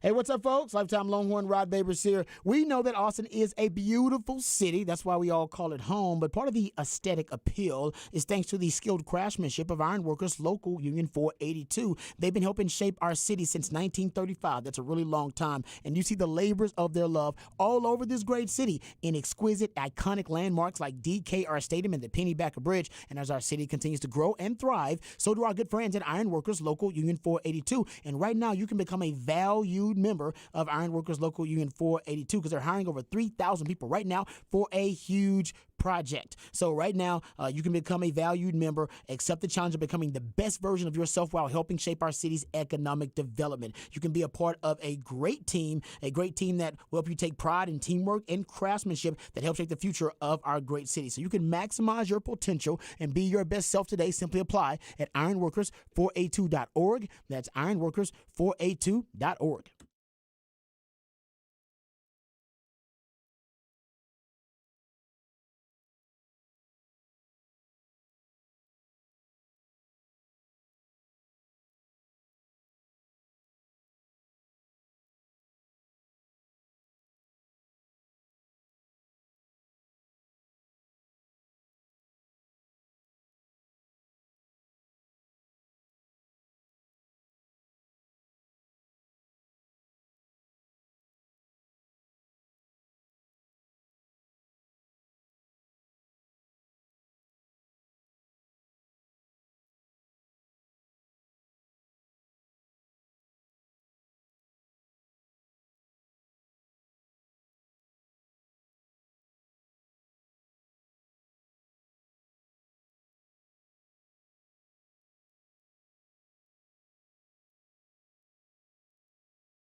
Welcome back to a hump day edition, but it's more of a midweek movie edition of Ball Don't Lie. And the midweek movie, it was Goonies. I got to ask my man, our next guest, if he was a Goonies fan. But you can follow me on Twitter at Hardball Hard. You can follow my man Rob Babers at Rob Babers. And, of course, you can follow the man behind the glass at at It's Patrick Davis. We also love it when you're a part of the show, and we've been loving your responses so far. Hit us up on the Specs text line, 512-337-3776. And joining us on the Vaqueros Cafe and Cantina hotline is a man that's been on this show multiple times. You can hear him on the airways, either in the morning with B&E or in the afternoons with Rod and I. But he is one of my favorite people, and you can follow him at Express Prez on Twitter. My man, Chris Armendariz. Chris, how you doing, buddy? I'm good, Harts. How are you guys, man? We're doing great. outstanding. Thanks for joining Outstanding. us. Were you a Goonies fan? Did you watch Goonies? Of course I was, man. Come on now. You got to hang out with Chunk, right? You got to hang out with Chunk, right? I was sending some stuff out the other day about all these 80s things that I follow on Instagram, and it's just, man, it brings back great memories. I actually saw one on Atari last night, and I sent it to my brothers, and Pitfall and Defender and all this good stuff. That brings back great memories. Think about how we've moved along with the graphics from Atari and Defender from since then, and Dig Dug. Well, that's the thing. Pitfall. And I told my kids, I'm like, you guys have no idea. And I remember when Luke was coming up, he wanted me to, hey, Dad, can you play this game with me? And I'm like, Luke, I got to go back and forth like Super Mario Brothers. I can't be like doing all this other stuff. That's right. So, Chris, obviously the Texas Rangers and the Round Rock Express have a great partnership, but another partnership that you have is with the UIL, and you're always hosting between Dish Falk and, of course, the Dell Diamond, the UIL playoffs. And you and I were texting the other day, and you said that this is your favorite event of all time because of the fact you get a chance to be around these high school athletes. You get to see the big towns, the small towns. You get to see all these different athletes come through, and you're hosting some games right now. It's been a busy day for you guys already, right? Yeah, we started out this morning, like we said the other day. I think, look, Hards, I think it goes back to, when you grew up in the state of Texas and you're a baseball fan, you play Little League baseball or pony baseball, what it might be. And for us that grew up, in the 80s and playing baseball, it was like you would play, and if you won the district, you'd go to the next round. And then, growing up in Humble, I grew up 20 miles outside of North Houston, and that was the thing is like, the whole city would shut down for playoff games and do it, and it's the road to Dell Diamond. And so this is my 14th year with the Round Rock Express, and one of the things in year 2, Reed kind of charged me on, hey, you got to make the connection with UIL, and we want that thing. We always want to host that at Dell Diamond, and so that's been one of my missions. And years later, having both boys play at Round Rock and having the opportunity, I remember the first time Daryl Beasley was my contact with UIL, and we did a 5-year contract, and it was kind of guaranteed that both my boys would have the chance in their high school if they got far enough, they could play at Dell Diamond. And I think Chase was his senior, 1 game away from coming to Dell Diamond, and Luke, as a sophomore, Round Rock played in 2016. And so just great memories. And I told our staff in our staff meeting the other day, a lot of these kids, you got grandmas, grandpas, the passion, and people just coming out from the city to come support their local teams. But a lot of these kids, Hards, as you know, it might be the last time they put on a uniform and play an organized baseball game as a team, and so I had a chance we had one of the teams, Harleton came in. They're from East Texas, but the coach asked, hey, can we come in early? And we took a tour, and I got a chance to kind of address the team, and the team was kind of looking at the field, and I got a chance to meet the pitcher that was actually pitching today, and he's pitching right now as the game's going on. And we just kind of started talking, and I said, well, what's your goal for tomorrow? Like, just have fun. It's the same, 60 feet 6 inches. And he said, sir, I'm going to strike out 15 tomorrow. And and I said, I love the confidence. He said, well, I've been averaging 12 a game, so it's just great. We had a walk-off win in that first game, and look, of course, Friday night we've got Westlake, and that's going to be a big game. I was talking to Dr. Brydup with UIL, and I don't think UIL, the last time I think they were in the state championship was at Dish Falk with Kelly Gruber. That's how long it's been for them. Yeah, it's been quite some time. So that's what I was wondering, too. Obviously, we're talking to the president of the Round Rock Express, Chris Armendariz. And, I'm looking at the teams that are here. Obviously, there's some teams that always make the trip, and you expect to see them. But then you're getting celebrities in the house. You're going to have Goldberg in the house tomorrow night as his team, his son's team, Bernie Champion, takes on Argyle And you've had the Pettits in the house. You've had different celebrities in the house. But most importantly, I love what you said about the grandparents and the aunts and uncles and the cousins in those small towns where everybody knows everybody, but the entire town comes to support them, and you're getting to bring them to the Dell Diamond. How cool is that? Well, it is, and it's we got a call from Reed earlier, and he said, "Hey, listen, man, is our suite open because my dad wants to come Friday night." So when Nolan Ryan's coming out, a lot of people don't realize, but Nolan Ryan played in the UIL state tournament back when he was in high school with Alvin High School, and so look, if you're a fan of baseball, this is the event, in my opinion, to come out to Dell Diamond. It's just a unique experience. There's a lot of kids. There's noisemakers. The UIL, AJ Martinez with UIL reached out to me the other day and said, "Hey, do you guys allow drum lines?" And I'm like, "It's your event. I'm running the stadium to you." He goes, No, but it's your facility. So I'm fine with it. And just, again, for those kids to come out, have this last, opportunity to play at Dell Diamond. We'll host the Austin Area All-Star Game on Sunday night. And then the following weekend, Father's Day weekend, we'll host the state All-Star state teams, All-Star games, and so our Texas High School Baseball Coaches Association All-Star games. And so, look, there's a lot of kids that are going to get a chance to play their last high school game at Dell Diamond. I was fortunate both of my boys finished their last game playing in that Austin Area All-Star game, and then of course Luke came back the next year as a true freshman and made his debut at for University of Houston, his college debut with University of Houston, and that's a special memory for me. And those kids have that opportunity, and that's the one thing we're tired. I think we're in the middle of.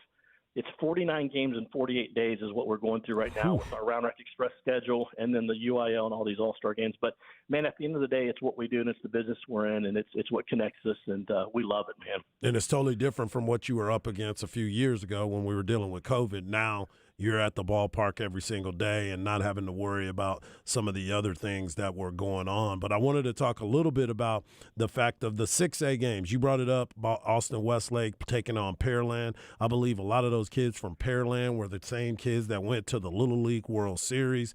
And then you got the big game with Cypress Woods in Flower Mound, coached by Coach Wallace, who used to be the coach at Conley and Georgetown, bringing Flower Mound back. How excited are you to watch some of those players? And I was telling Rod the other day, I said the cool thing about it all is one of those players will end up being a major leaguer at some point. There's always been major leaguers that have played at the Dell Diamond before they hit that big stride.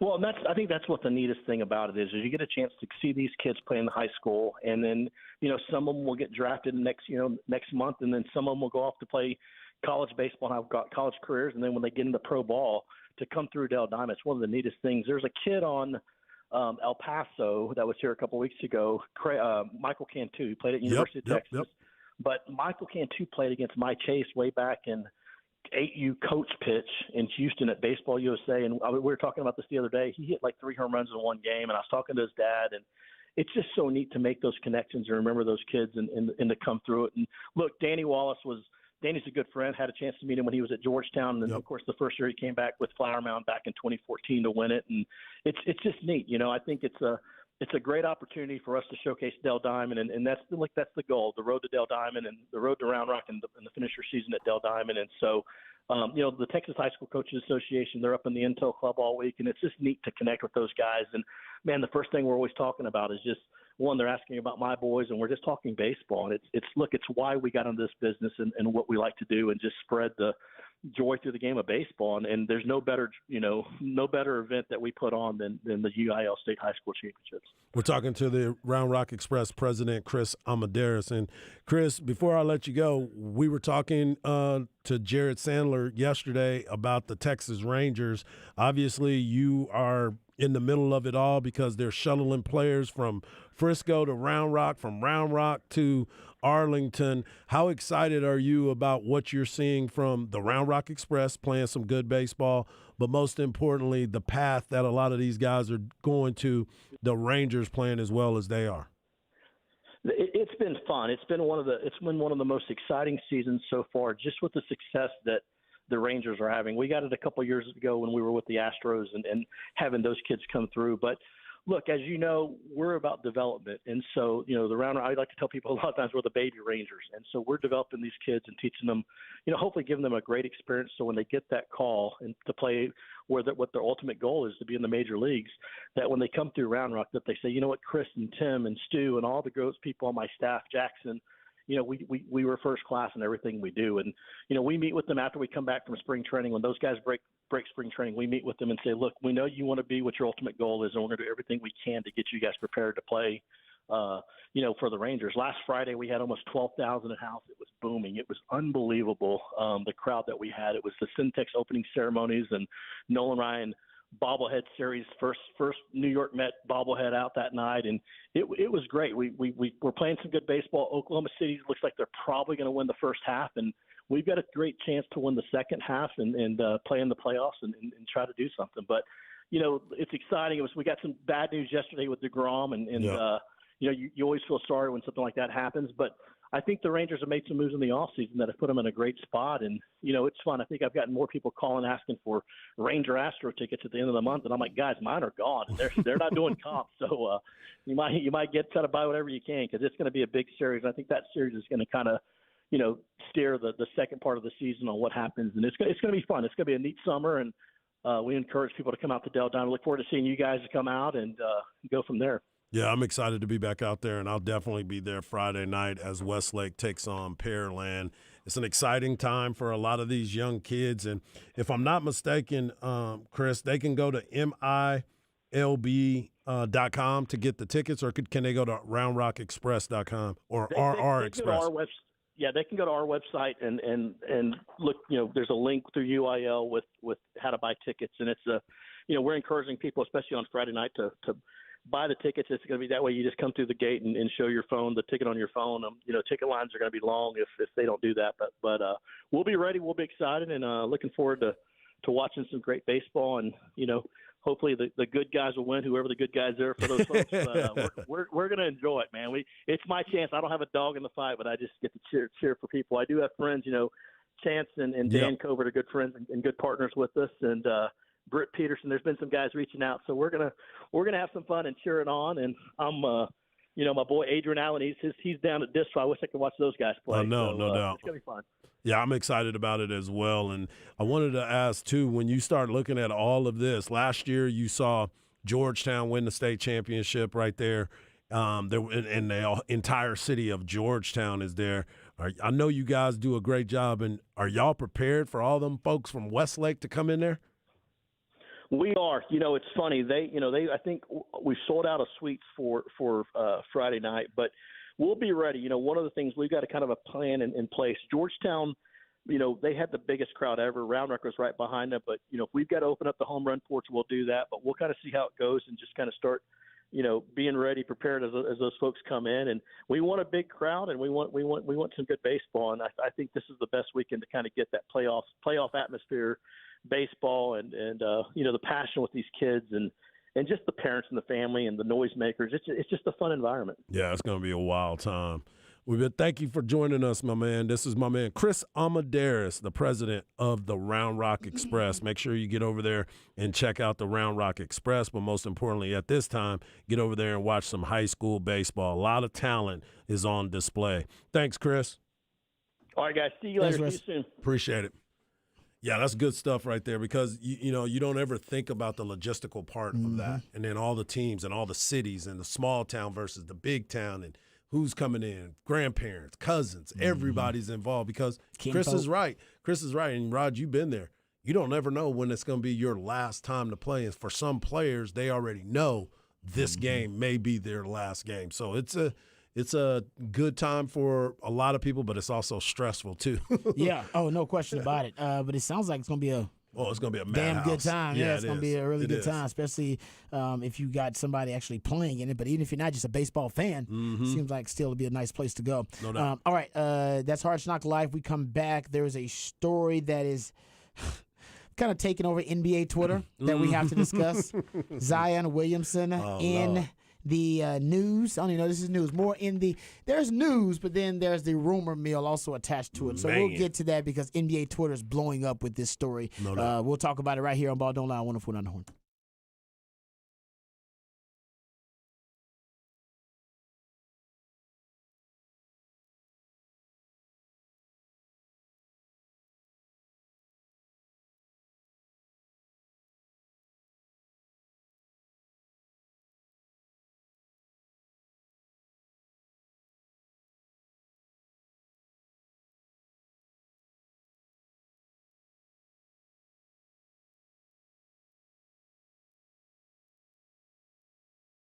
Mike Harge here, and it's almost that time, folks. That's right. We're 10 days away for you to go out and party with the PR7s for the Eastern Conference kickoff on Saturday, June 17th at Q2 Stadium.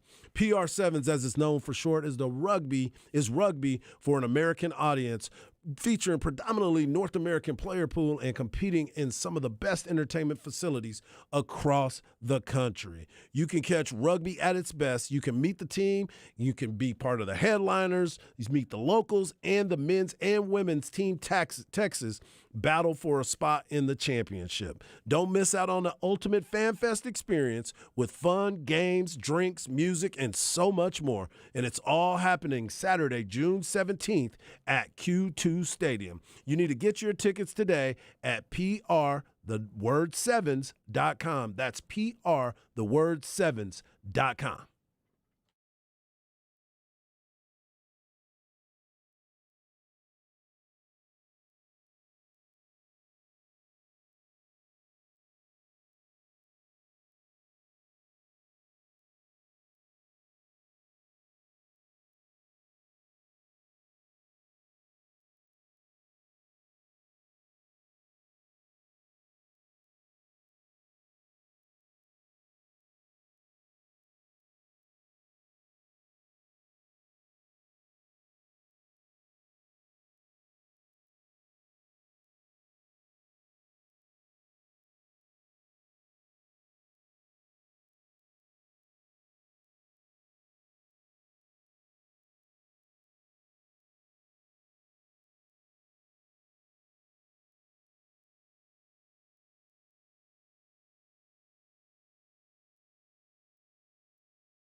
All right, welcome back to Ball Don't Lie right here on 104.9 The Horn. NBA Twitter is all a buzz, gentlemen, and it ain't about the NBA Finals right now. A couple of stories out there, actually. The Suns cutting ties with CP3. We'll get to that. We'll also preview Game 3 of the NBA Finals. But let's get to the salacious gossip that the NBA just seems to be a plentiful source of. So Zion Williamson, congratulations on order. He's having a baby girl, actually. This report comes from Black Sports Online. I'll give them credit. It says, it's important for Zion Williamson to carefully consider his choices. The decision he has made, he's having a child, it says, with a young lady who they call, and TMZ is on this too, Akima. I've gone, her Instagram account is out there, so she is the real deal. She's got the pictures of the gender reveal with Zion and video and everything on her on her Instagram account. So it's her. That's Akima. And she invited her friends and everything for the gender reveal, and that's obviously the good news. Congratulations are in order. And apparently when this went viral, another woman who is upset about this this big news for Zion is Mariah Millie Mills. Come on now. She's an OnlyFans model. What? Self-described ex-adult star. X. Yeah, she's done. Moving on to bigger and better things. She has posted screenshots, receipts of text messages between her and Zion, and she claims, because this woman is pretty far along, she's actually got pictures of you can see the baby bump and all that kind of stuff.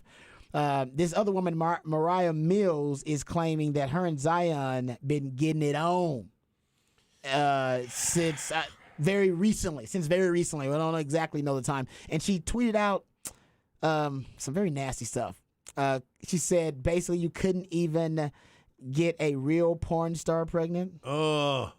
Yeah, that's crazy. Like, why would you couldn't get a real one? I don't know. Like I said, she considers that a dig, I guess. She said, I was with you last week in New Orleans and you couldn't tell me you had a random thought pregnant after all I've done for you. She said, I let you blank a lot. And okay, I won't even get into that. But he wasn't using protection. Let's just get I don't want you to read that. He wasn't using protection. She said, basically, you're putting my life in danger because you're not being responsible. And then she's got screenshots of him saying, Bet I don't have a girlfriend, but if I moved you to New Orleans, would you be cool with be like my official? Just asking so I know how to go about the situation with respect. Just need to know, man. And also another screenshot. When you move, how much do you expect me to pay you a month? But I'm super excited. There's other screenshots. I mean, it's just, it's very salacious. So this former porn star, ex-porn star, she's claiming her and Zion had a intimate relationship even up until last week, I guess. And now you are on social media revealing the child, the sex of your new child with your baby mama. I think this is girlfriend right now, whatever. All right, gentlemen. What are your thoughts? I don't have any.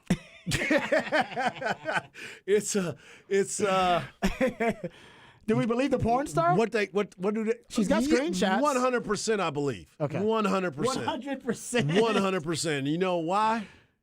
Because Ratchet is Ratchet. Mm-hmm. And he has a lot of.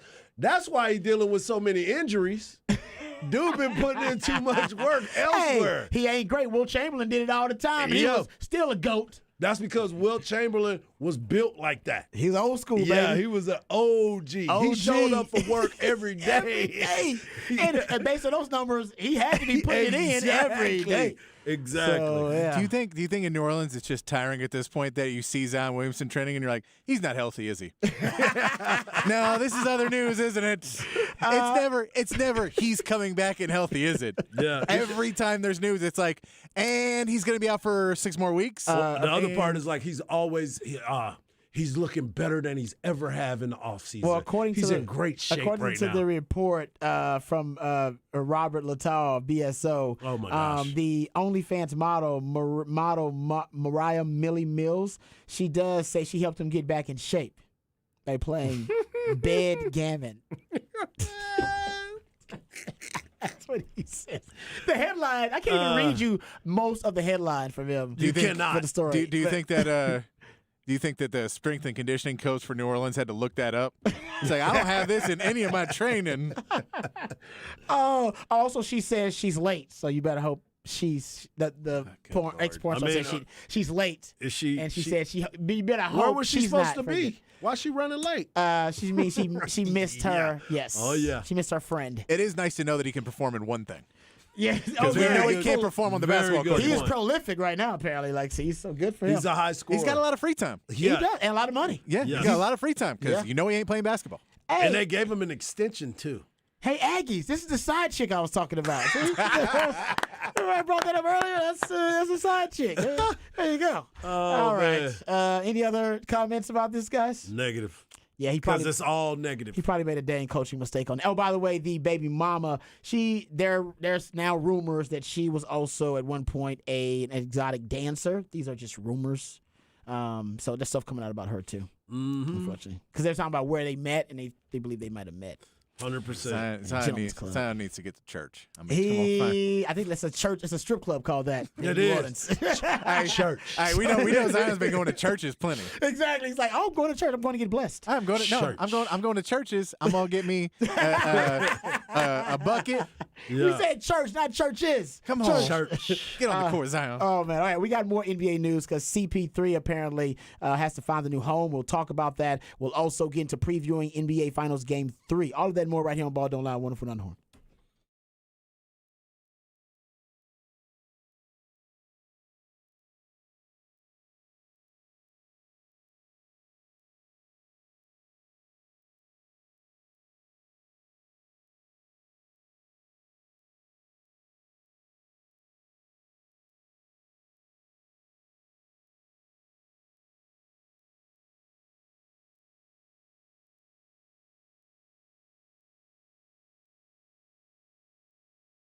Mike Hart here, and I want to talk to you about my friends over at Quick Roofing. As we know, Texas weather has been crazy. Whether it's been high winds, some hail, and even some heavy rain, you know that you need to get your roof checked. So do yourself a favor and go to quickroofing.com. The reason why Quick Roofing has been in business for over 39 years is because they take care of customers, which leads to a great reputation of customer service. Here are some of the reasons why I think you should choose Quick Roofing. You get a free, no-obligation inspection. Quick Roofing requires a project manager on every job site, ensuring that you, the customer, get everything that you were promised. Quick Roofing is fully insured and have all state and local licenses. Quick Roofing doesn't even require any money up front until 100% completion and, of course, 100% satisfaction.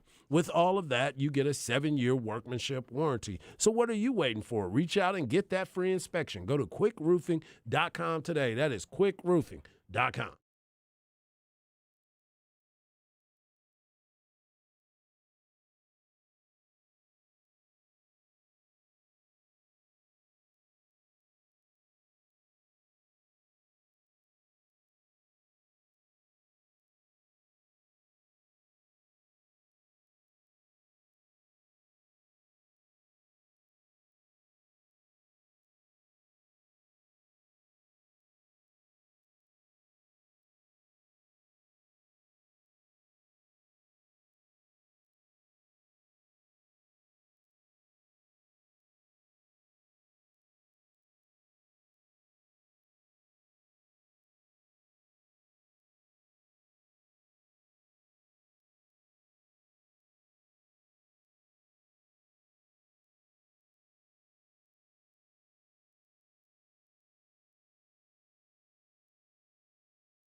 Welcome back to Ball Don't Lie right here on 104.9 The Horn. It is a midweek movie music edition of Ball Don't Lie on 104.9 The Horn. That's when Patrick, the Idealionaire, takes songs from a soundtrack of a movie that inspired him for some reason or another. And based on the selections that are played, Harge and I are supposed to gather clues and hints, breadcrumbs that lead us to the featured film of midweek movie music. Got it pretty early. Today it was Goonies. It's actually the anniversary of Goonies coming out. You said this weekend? No, today. Today. Today. Actually, today. Today, Oh, there you go. 1985. Yeah, I don't know why I randomly was able to get the second clue because it was REO Speedwagon. You said? Yeah, REO Speedwagon. I'm not a huge fan of REO But I think Speedwagon. most of these songs were done for this album. Yeah, I recognize Maybe for this movie. Yeah, I recognize the song though. I've seen Goonies. Man, I've probably seen Goonies 30 times. Yeah. No joke. And not watch it just on in some form or fashion. Yeah. It's just one of those over the years. I mean, it's so damn old. Yeah, I think I've seen it once when I was a kid. It was good enough. That was good. It was good enough. I loved it as a kid. Those were one of my favorite movies. Well, when as a you kid. start, you go It's one of my back and you favorite look movies at as a that kid. cast, you're like, wait a minute. Yeah. All these people were in Like there? I said, one of them just won an Academy Award Yeah. for it's so everything cool. everywhere all at once. Yeah. Was it Data? Was his name? Was that who he was? Yeah. Was it Data? Yep. Yeah, that's what I think one of their texters sent in. Yeah, the inventor. Yeah, at the time, So I thought it was pretty cool. But thanks to my man Patrick, the Idealionaire, always hooking us up on a musically themed day of the week. But it is midweek movie music. All right, a couple of stories before we get to previewing the NBA Finals, gentlemen. Let's get to this Chris Paul news first, and then we'll work our way through the rest of the NBA news. There's actually another NBA topic I want to bring up before we talk finals. But Hard, you brought this up, and it is a done deal. Seems everywhere now. Chris Haynes has reported Chris Paul plans to play more years, and he is being waived. Yep. By the Suns, and he says, or at least based on the report from Chris Haynes, he is looking to join a contending team. So he's not going to retire. Based on this move of them waiving him, he wants to play. So I guess the question is, if you're the Phoenix Suns, where does it leave the Phoenix Suns first and foremost, and then where do we see CP3 landing in the NBA, multiverse? Well, where does he end up fitting? Phoenix Suns just got a Nick Nurse as their head coach. So his offense. Phoenix is Frank Vogel. Vogel. Yes, and then the musical chair is tough to Yes, keep up because Nick with. Nurse went to It's like- Philadelphia. Yeah, he went to Philly. Yeah, He it's went to tough to Philly. keep up Frank with. Vogel, It is. yes. Yeah. Okay, so you sit here and you look at Frank Vogel's mentality, and he is one of those guys that he likes defense. You got to play defense for him, too. He likes to score because he's got KD and Booker. And what does this mean for DeAndre Ayton, too? Is he somebody that he would keep, or would he try to go out and get another big man, try to work a trade here? For Chris Paul, I believe Chris Paul will end up going to San Antonio. Really? The Spurs? I do. Spurs don't need Chris Paul. So it's an option of Yes. it always gets brought up that Pop likes Chris Paul. That's a thing with a young Squad. star player that you'd have a guy that could work with him. I don't think that's what will happen because I think Chris Paul getting to make his own choice, and now that he's a free agent, so it's not so much. I think if it was a trade, it was more likely. Yeah. Because the Spurs could basically eat his cap for a year. Yeah. And just eat his cap and then let him go after a year. I think that made more sense then. Now he's probably going to try and go to a bit more of a contender. Are he and LeBron finally going to play together? Yeah, the Lakers. That's a great question. That's a good one too. That's what I was going to bring Now, up. What about the Lakers? this is the other thing for Chris Paul, though. Because he is the head of the Players Association, or was. I don't know if he still is. I know he was for definitely was, many years. Yeah. He can't really take a veteran minimum deal and do Right. that because it's bad for players to do that. It is bad for you. So if you're the head of the Players Association, you have somewhat of a responsibility to try and get somewhere close Yep. to market value. Now, he can say his market value is a mid-level exception, and no one's going to question him. Hey, man, you're older, you're getting hurt a lot. Yep. You can go there, and no That one's would really be going to his mind only you. out. Yeah. But I don't think he can go for that Lakers veteran minimum and try and just join up and win a ring. I don't know if he can do that. Oh, he didn't run again. So he probably would have been elected, but he didn't run again. So I think like 2 years ago it said C.J. McCollum. Oh, was yeah, that's elected. right. C.J. McCollum took over. Yeah, that's so right. I think he would have won. I think he was tired of it. He had the position But for a that long was, time. and I think there was part of it too is he knows he's getting to that end of the career, and what's best for the Players Association and what's best for his career are no longer in line. Right. I agree with that. Agreed. That's a good Agreed. point. That's a good point. I think there are a few teams actually that could use a CP3. I mean, that Oh, definitely. It depends on what the money is. Yep. That's the thing is when you sit there and you go, are we, we just need a guy to come in. We saw what he did with Oklahoma City when Russell Westbrook left. Everyone was like, this team is going to be awful. And he was able to rally those young guys together and put together a decent season. He wants to go to a contender, though. So you got. I'm just saying, though, but you can say you put him on a team. Yeah. And let's say a Miami Heat.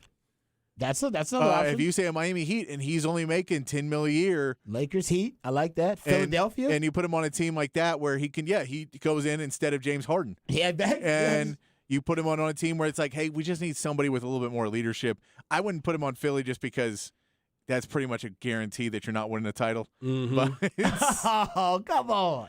I think you need that's harsh. You need someone to counteract his chokiness in the playoffs. Go to a contender. He's trying to break I know, that but stigma. Philly already chokes in the playoffs. Yes, they do. And then you're going to add another choker to that. Oh man, call him a choker. See, you heard that. Am I wrong? Let's go look at the You heard stats. the interview he did with Ryan Clark. He said now his daughter goes to school, and people are kids are telling his daughter, "Your daddy ain't never gonna win the championship." I was like, cold, man. that's cold. That is cold. You know, somebody's daddy told them. Oh to yeah, tell because he that. was listening. Because he was wagering on Chris Paul. Oh man. Okay, Yeah. so out of let's say he wants to go to contender.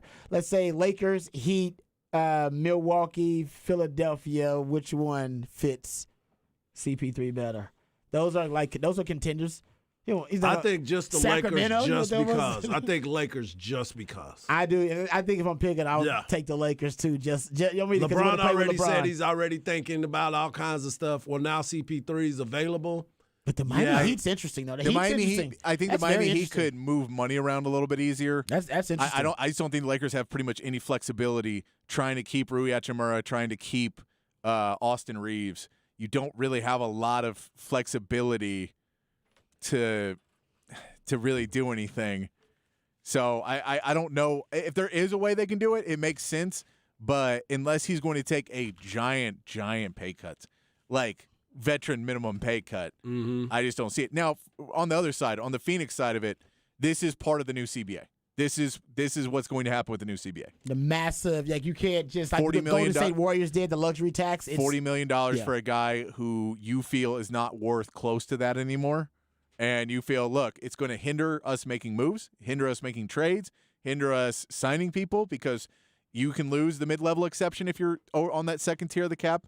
You can lose being able to make trades where you get within a percentage. Like there's a bunch of stuff you lose in that second tier of the cap in the new CBA of the luxury tax. So this is the new part of, hey, man, we just need to shed off some of the salary.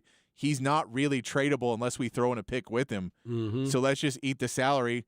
I'm super rich. I don't mind paying the money. That Matt Ishbia doesn't mind paying the money, clearly. He just wants to try and fix this. I will say everything he's done makes me believe that he is going to run this team in the ground pretty quickly. Just because he seems like he's dead set on winning right now. Like he needs to win a title next year or else all of this is a loss. Right. And that is a bad way to run a franchise because what you want to do is, hey, I want to open a window to win for the next 5 to 6 years. And if I win 1 or 2, man, maybe I can win 3 in the next 5 to 6 years. But if you're like, I have to win next year and I will throw everything in the fire, then in 3 years, you're SOL. And everyone's mad at you because now DeAndre Ayton doesn't want to be there, and Kevin Durant's now clearly he doesn't. I don't think DeAndre Ayton wants to be there now anyway. That's true. Yeah. No, especially not with Frank Vogel coming. Right. I like the texture it brings up the Celtics. If you get rid of Jaylen Brown, that's what they bring up too. If they trade Brown, if you trade Brown, sign CP3. Yeah, no, that's definitely a guy. And again, one of those guys that I don't know if that's who I'm going to put in. The curse, which you already he's seen. older than the coach. Yeah, he is. Yeah. He would basically be the player. But coach. maybe that's why you want him. Yeah. Maybe that's why you want him, because you saw your coach struggle. It was like, no, man, he could use another coach here, but let's bring in CP3. He's basically a coach anyway. Yeah, we got Sam Cassell now. We get, you know what I mean? Like, it could happen. All right. Let's get into the NBA Finals here, gentlemen. Let's preview Game 3, because it is a huge game. You gave the numbers earlier, Harj, on the history of the winners of Game 3 in the Finals when it's tied 1-1. It's a big game. First game in Miami for the Finals, and I've brought it up. You know how bad, subpar Denver is on the road. They've been below average all year long. They're 23-25 on the road. Miami 6-2 at home in the playoffs. And in addition to now things obviously switching to Miami and the home court advantage, the dominant home court advantage that the Denver Nuggets have. They don't have anymore. But they got to figure out something in the fourth quarter of these games. Right now, Miami is basically right now winning the fourth quarters. If in the playoffs, they're plus 90 right now, total in the playoffs. Now, in this matchup with the Nuggets, I believe they're plus 21. In the fourth quarter. But the Nuggets plus 29 in the first three quarters. But it is unbelievable what Miami's doing in the fourth quarter of these games. I went and looked at offensive and defensive efficiency in quarter by quarter for the Miami Heat in the playoffs. And it's mind-blowing. The first quarter, they got a 110.9 offensive rating. Second quarter, 115.1 offensive rating. Third quarter, 116.3. Fourth quarter, 121.6. Fourth quarter offensive rating for Miami. Jump to the defensive side. Defensive rating, the lower it is, the better. 111.5 in the first quarter. Second, 117.2.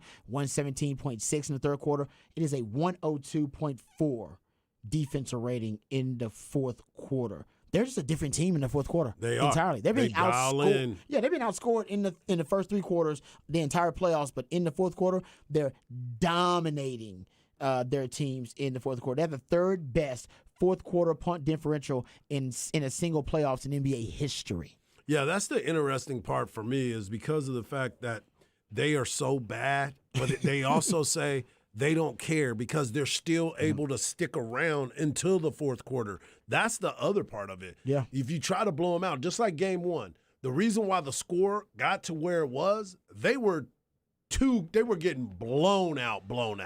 Like Denver should have destroyed them, but they let them back in, which is why Mike Malone was upset initially about it. We still got to win 4 games. We can't be out there just playing around. We got to do this. And then in game 2, it came back to haunt them again because they didn't close out the deal. Now, some of that may be because of the fact that they're relentless, Miami that is. They are very relentless, and they will get after you, and they will play the entire 4 quarters. Some teams play 3.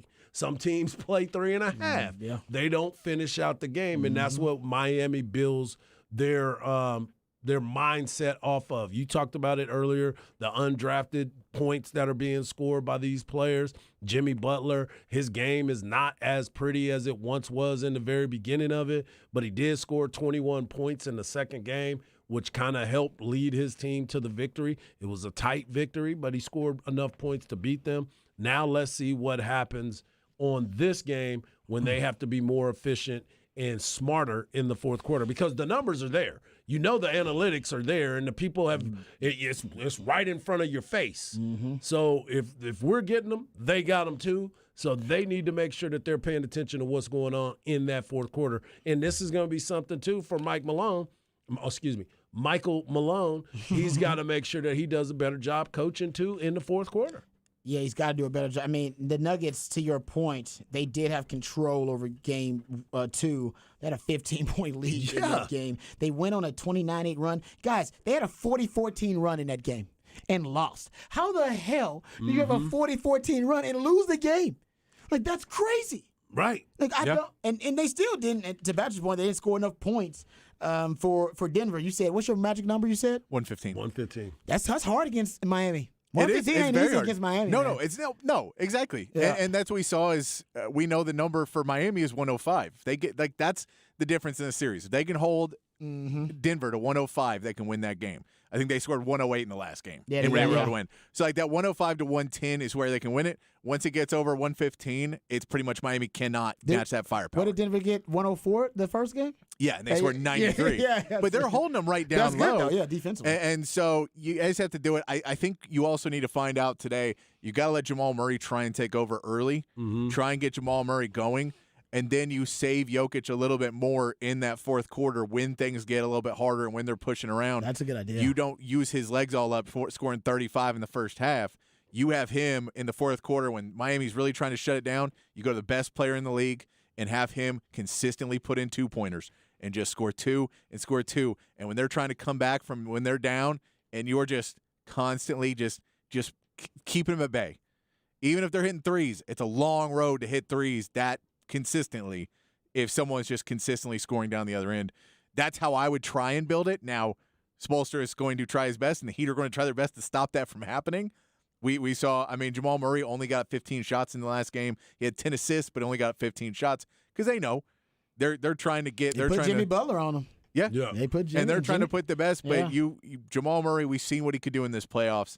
You need him to come out and play at a higher level to start this game, to just get the mood set of, oh no, we're Denver and we can, because if he starts hitting shots, then it makes it easier that they have to help off more, and that gives Michael Porter Jr., KCP more wide open shots, and that's when you get down and then it's just Jokic in the middle. And anything you get added from Aaron Gordon offensively is a plus. He's done well of not shooting a ton. He's done pretty well. Just he's hit some shots that he's taken, but hasn't taken a ton of shots. Yeah, so he's not a liability. Yeah, he has not been a liability of, hey man, they keep giving it to him and he's taking 7 threes and he's hitting 1. I think he went 2 for 2 last game. So it's not that he's taking a ton, but if they're open, he's hitting them. So if you're able to just get some more out of those other guys, which I think if Jamal Murray plays, but this is what Jokic's thing has been for his whole career so far.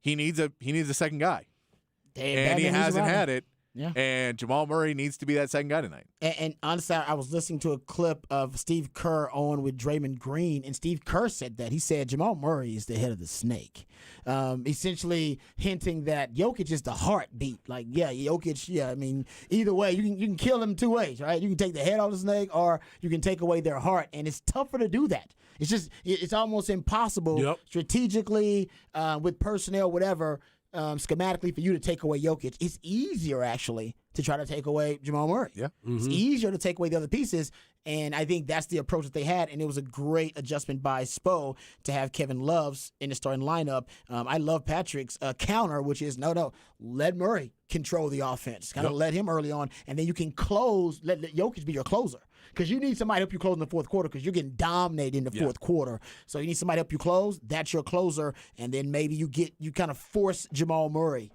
into his groove early on. I like that idea, but it's going to be interesting to see the chess match going on. One other thing to bring up, too, that's big. Bam Adebayo, man, we're not giving him enough props. He is playing at a really high level. I just looked at it. He is leading Miami in touches per game, and points per game in this finals, field goal attempts, and rebounds per game. And what's funny is he's another one of those guys that had a reputation of not showing up in the playoffs a lot. He had that reputation. So this is a career-altering, like a legacy-altering. Change the narrative. He's changing the narrative because he is right now playing as consistently the best player in the series. That's saying something when you're on a team with Jimmy Butler, but he's been outplaying Jimmy Butler in this series. Yeah, to your point, I love this little nugget. So in Game 2.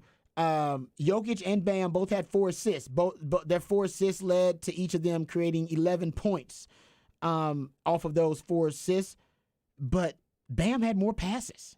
Bam actually tied Jamal Murray with the lead in passes. He is active, and they're running the offense through him sometimes. Bam is playing at a really high level, man. He's doing really well. So I think he's got to keep that high level. And we still haven't seen playoff Jimmy yet. We still haven't seen Himmy in the finals.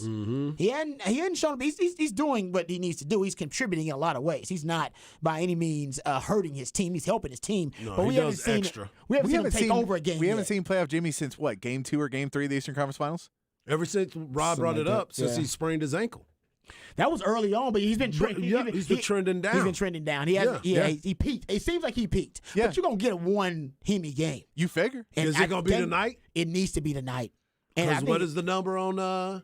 What'd you give on us? 81%. If whoever wins Game 3 wins the tournament. And I got the a feeling. tournament. I got a feeling it is a tournament. Yeah, it is. I got a feeling Miami's gonna win Game 3. Yeah. Hey, man, And I'm not saying it's gonna win the series, but I got a feeling they're gonna win Game 3. We can say we're both saying the same thing though. This seems like a Jamal Jimmy game. Like we know what Jokic's going to do. We're saying Bam. We know he's been playing extremely consistent.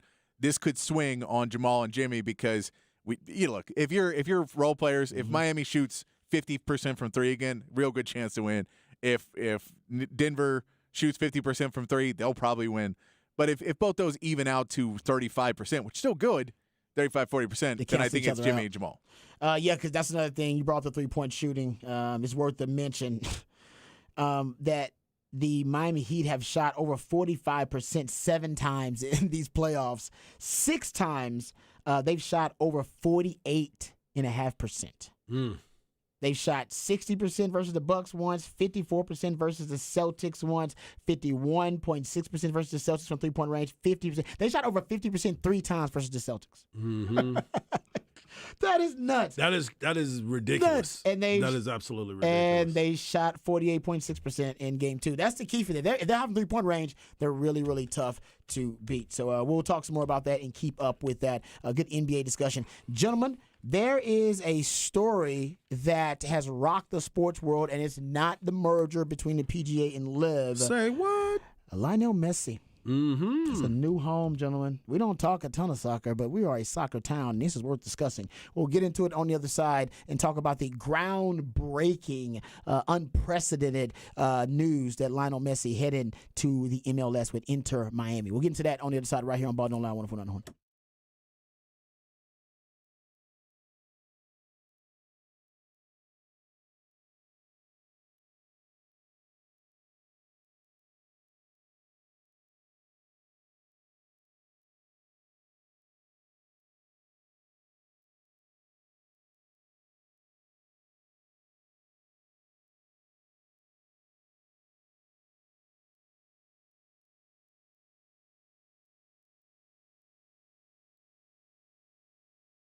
Hey, what's up, folks? Lifetime Longhorn Rod Babers here. By now, everyone knows that my favorite tequila, my go-to tequila, is Hot Cat Tequila. The cat stands for cinnamon, agave, and tequila, and the recipe, well, is just cinnamon, agave, nectar, and tequila. That's why it's so light. That's why it's so smooth. Every tequila lover's dream. And if you're not a fan of tequila, well, hey, Hot Cat Tequila will turn you into a fan of tequila. As a matter of fact, you don't even have to like tequila to love Hot Cat Tequila. As a matter of fact, I had some neighbors who weren't fans of tequila. I said, hey, just taste a little Hot Cat. Turns out they're fans of Hot Cat, just not fans of tequila. And that's all right with me, because Hot Cat will turn any event into a party, and every party feels like a celebration. So celebrate and turn up with Hot Cat Tequila. And once you try Hot Cat, you'll never, ever go back to that old cinnamon whiskey or that cheap tequila you were ordering rounds of when you were just trying to get the party started. So turn up your party with Hot Cat Tequila. It's the perfect way to pregame for all the big games, concerts, festivals, or any night on the town with family and friends. It's best served cold for a quick round of shots or to sip on the rocks. So visit Cat Tequila. That's cattequila.com to find a store near you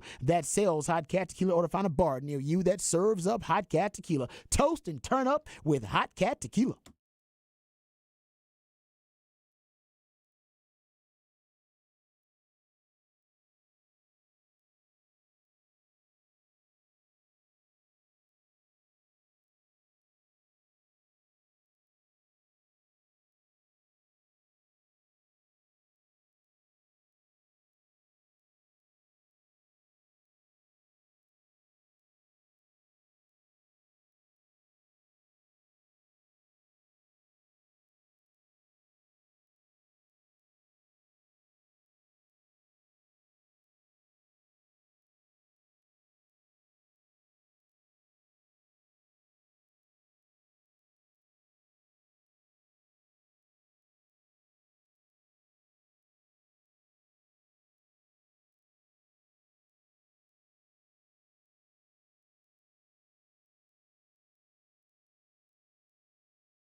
All right, welcome back to Ball Don't Lie right here on 104.9 The Horn.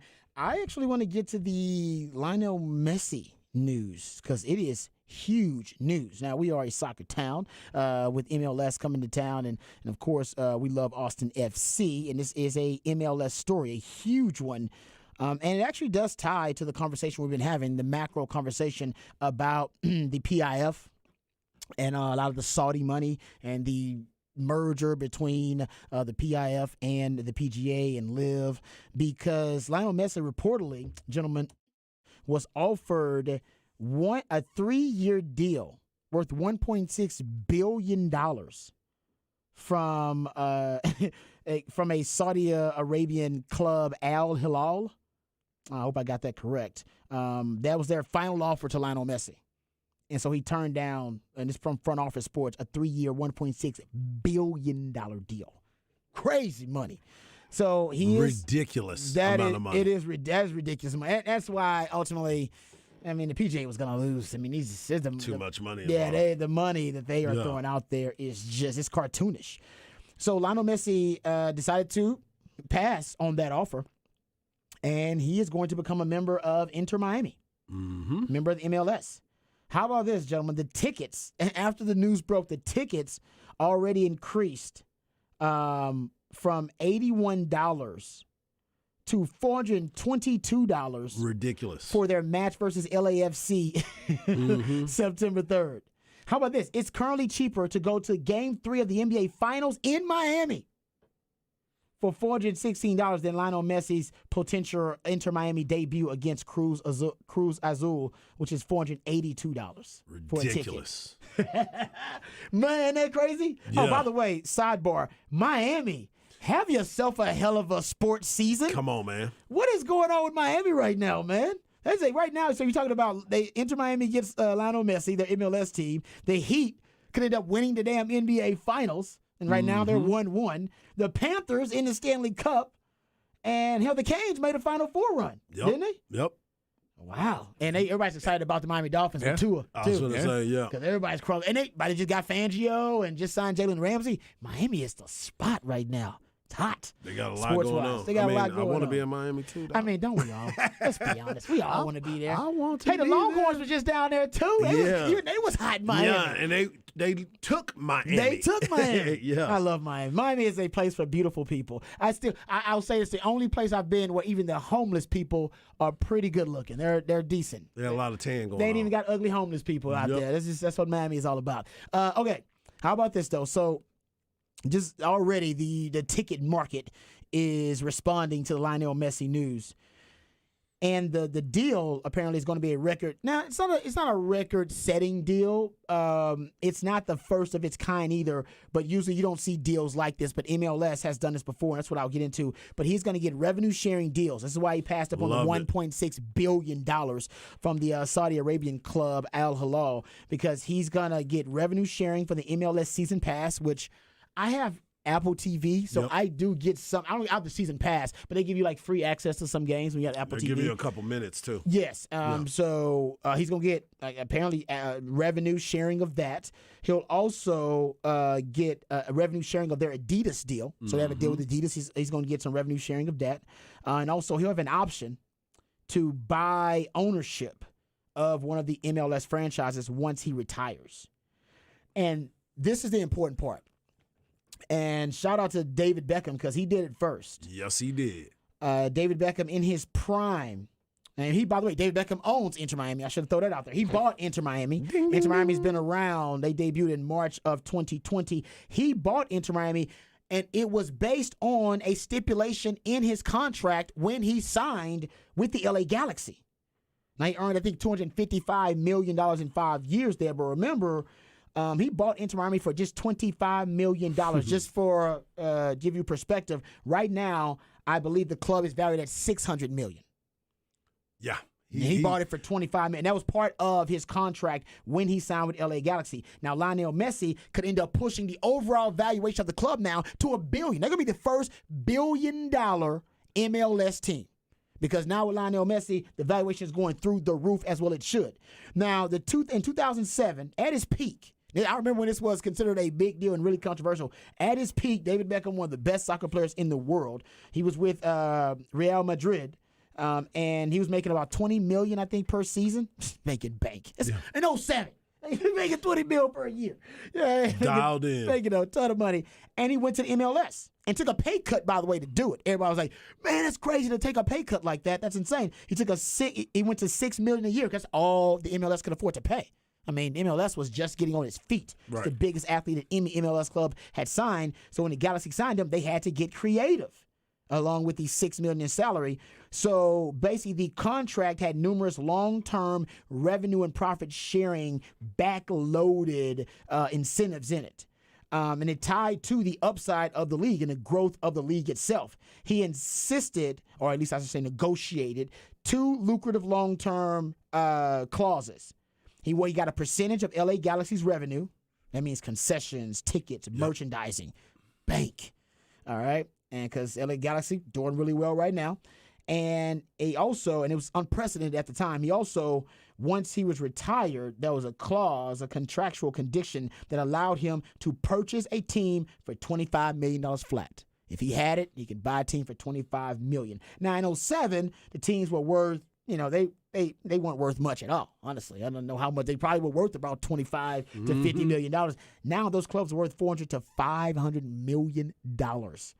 Bet on yourself. And that's exactly what David Beckham did, and it's paying off huge dividends right now. And it just kind of shows you kind of the uber marketing upside of brands, kind of brand association in sports. Bringing a brand like David Beckham and bringing a brand like Lionel Messi to Inter Miami is going to be huge. So give it up for David Beckham because he's the one that really kind of pioneered this type of deal. And he knew all about it. He has the owner of Miami, and he obviously gave Lionel Messi a very similar deal. Now, they couldn't give him ownership of a team because, like I said, now the teams are worth $600 million, $400 million. You can't do that now. But he will have an option to buy ownership into a team. So, well, that's the beautiful thing for Messi, too. I mean, he is a guy that really has transcended the game. We were talking yesterday about he and Ronaldo and who they are as figures. As you said, Beckham was that guy. They made a movie about Beckham. Bend it like Beckham. Yeah. And now you got Messi playing in the United States. Not only is it something that you talked about Miami and how their ticket prices have gone up, everybody's ticket prices have gone up for that game. It's like when we talk about Texas. When they go to certain areas, the ticket prices goes from one thing to it goes to a higher number because they know Texas fans will travel. The Yankees, other Dallas Cowboy tickets are like that. So with him joining the league, it will transcend the league. We talked about Zlatan, who came in, and he was in Los Angeles. You talked about Beckham when he got to the league. There's different international people that transcend the league, and that's the one that's coming in. Yeah, I know you're a soccer household. Yeah. Wifey played at the highest levels. Your kids love soccer. Yeah, still traveling with it now. Not all of them. Not all of them. Mama don't like it. Little mama don't like it. Little mama don't like it. Little mama ain't into it. But your kids have played soccer, and I know you're a big fan. You go to Austin FC games a lot as well. I love this text says, Lionel Messi, more like Lionel Richie. Joe number 2. Well done there. Well I like done there. Yes, the other texter says the new MLS club in San Diego's price tag was $500 million. So that's just a smart move by David Beckham at the time, and good for him. Because I remember at the time people thought, "Oh man, this kind of startup league you're linking yourself with. What if it doesn't last? And you took a pay cut in your prime." Well, paid off for him. It seems like it always works out that way, yeah, right? like you said, the ticket prices right now for the Inter Miami games are through the roof. And like I said, the connection to the Saudi Arabian money. Yeah. Like it is just it's trying to as much as they can impact almost every international sport that they can. I'm not saying that NFL doesn't have to worry about it as much as baseball or basketball or soccer, the international, and golf, the international sports. But I'm sure every commissioner in every major sport, I should say, they got to be perking up doing some research now. Yeah. For sure. About the possibility that the Saudi Arabian money could try to infiltrate you're a sports. I'm not, like I said, I'm not saying bad or good or anything. We've talked about this, and it's a lot of degrees of gray, right? It ain't just black and white. But man, they offered him 3 years, $1.6 billion. Yep. Now, I know soccer contracts are wow, but that is for 3 years. Yep. That for just 3 years, that's it. Whoa. Yeah, give me some of that. And he turned it down. And that's a win, by the way, for those who are against the Saudi-backed sports washing to try to wash away their international sins, if you will, human rights abuses and things of that nature. That's a win. I don't know how. And a lot of people are, marveled and shocked at how my MLS pulled this off. They were able to get Messi, a true international star. I mean, are we talking about between Messi? Who's the biggest, most recognizable athlete in the world? Is it Messi? Or Ronaldo? Which one is it? It's one of those. Or LeBron. I mean, it's probably LeBron, Ronaldo, or Messi. I think Michael Jordan still is MJ. Well, that's actually an actual active athlete, not somebody. Rocky actually is the most recognized. No, he is. They did a poll and like Rocky's up there, like top 5 most recognized athletes. Not even a real athlete. I would say Ronaldo. Okay. I would go with Ronaldo. Yeah.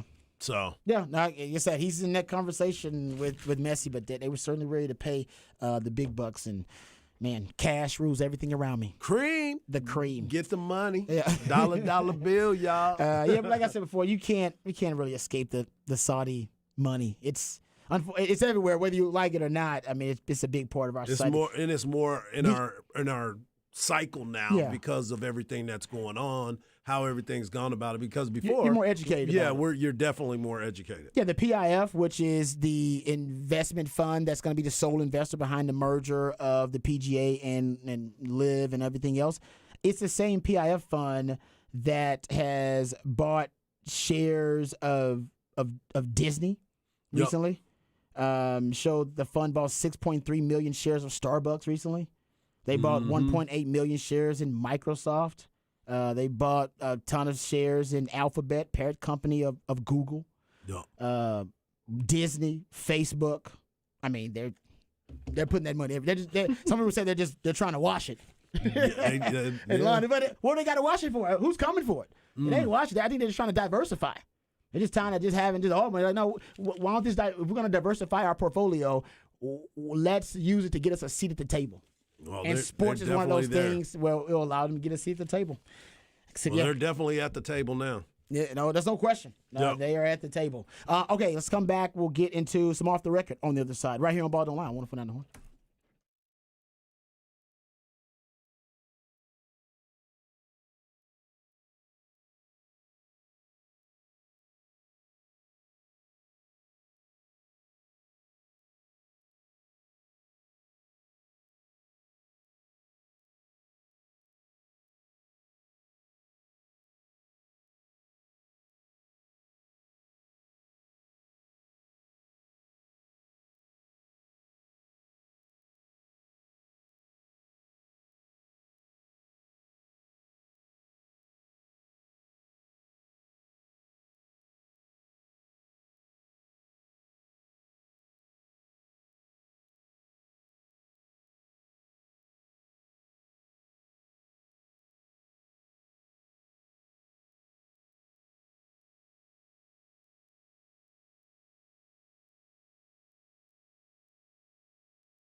Welcome back to Ball Don't Lie right here on 104.9 The Horn. Ooh, feels so 80s. Love it. It's all 80s. Midweek movie music edition of Ball Don't Lie. That's when Patrick the Idealionaire plays jams from soundtrack of a movie that inspired him. And based on the selections that are played, Harj and I are supposed to gather clues and hints that lead us to the featured film of midweek movie music. And today, it's all about The Goonies. And who's not a fan of The Goonies? It's a nice childhood movie. No doubt. I hadn't watched it in a while, but still hits home when I get a chance to see it. Okay, wanted to get into some off the record. We ain't got a ton of time here, so we'll try to stay on time. I'll just kind of go out some random factoids that I didn't get to in Raj Round the Day about the Lionel Messi signing with Inter Miami. You know, he sold more PSG jerseys last year than total revenue for the top earning MLS team, which was LAFC, 116 million. He sold 130 million in PSG jerseys just last year. Yeah, I saw that. That's a big number. 130 million. Yeah. Like I said, one of the most recognizable athletes in the world. And how about this? Inter Miami has added 2.1 million Instagram followers in the last 8 hours. Man. That's 262,500 new followers per hour. That is 4,375 new followers per minute. 73 per second. Run me my money. They're already seeing the return, Yeah. the return on that investment. Immediately. So, yeah, I mean, that's really, really big news. All right, also big news, CP3 has been waived by the Phoenix Suns. We've been talking a lot about that. I saw somebody mention an interesting possibility that we didn't mention. We talked about how he wants to continue to play and wants to go to a contender, and, you know, that could be a number of teams. That could be Boston, if they trade Jaylen Brown. They could be hanging out with LeBron and the Lakers. They could be the Miami Heat. It could be, you know, throw another team out there that's a contender right now. They could also be in the discussion. Philadelphia, I guess. The Bucks could be in that discussion. Another team that wasn't brought up that I saw on Twitter that's interesting is Memphis. Considering everything that's going on, this is a guy that used to be president of the Players Association for a really long time.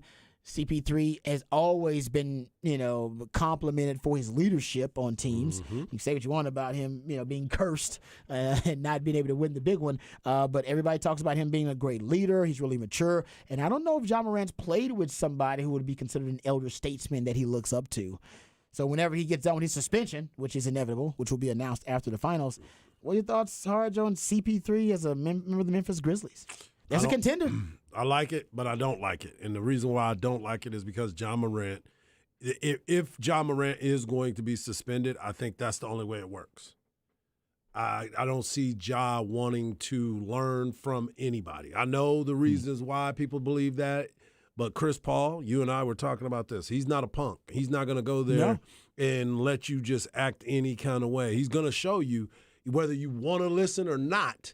He is going to be that guy. But for me, I don't think that's a good spot for him because of the fact that that team, although there's talent, I don't think that they have what it takes. I know Ja keeps telling everybody we're good in the West. You are not.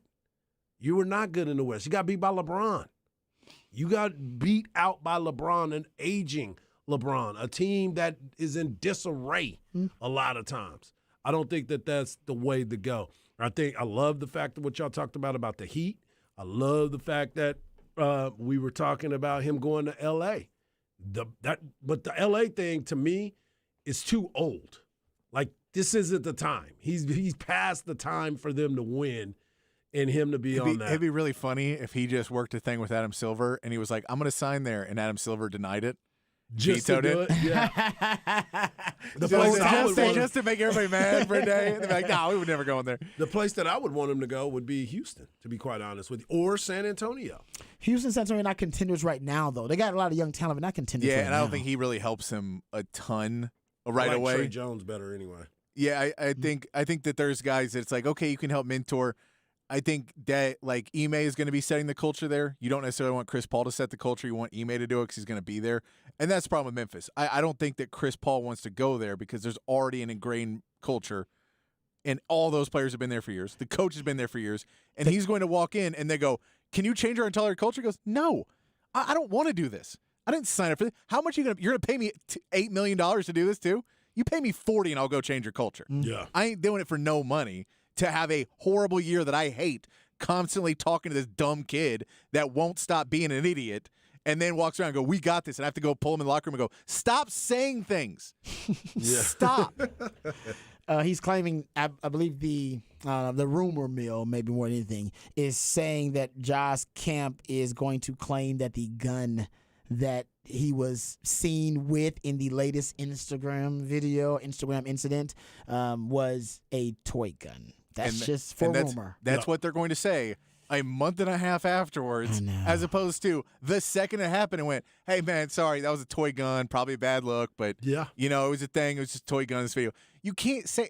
Hopefully that was what they said right when he contacted them about the video. And then it sounds like that. But if you just came up with that excuse, I agree. Just even if you did, don't have toy guns. Why would you? You don't have a child with you. Why would you have a toy gun? Yeah. As a grown man, perpetrating.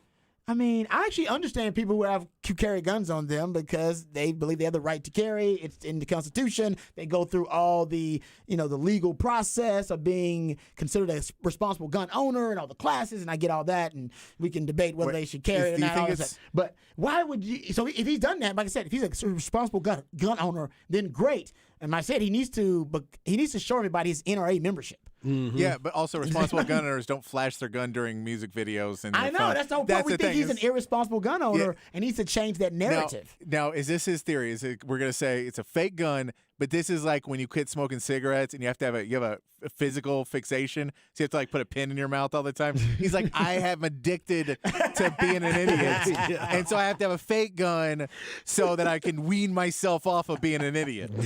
Oh, man. Wow, the NBA. Gift that keeps on it's giving. Fantastic. It is. He's fantastic. And let's not even talk about the finals. Exactly. We got to the finals a little bit, but still got multiple NBA stories. So I guess the NBA felt a little jealous that golf stole a day from them on the sports calendar during the NBA finals. So they wanted to come back strong today. Doing a good job. All right, we actually have a little bit more NBA discussion. That's some Dame Lillard sound I want to get to. We'll play that coming up in the next hour. Also, Cowboys minicamp news notes and nuggets. We'll get into that and possibly of the NFL investigating even more violators of their gambling policy. All that and more right here on Ball Don't Lie, 104.9 The Horn.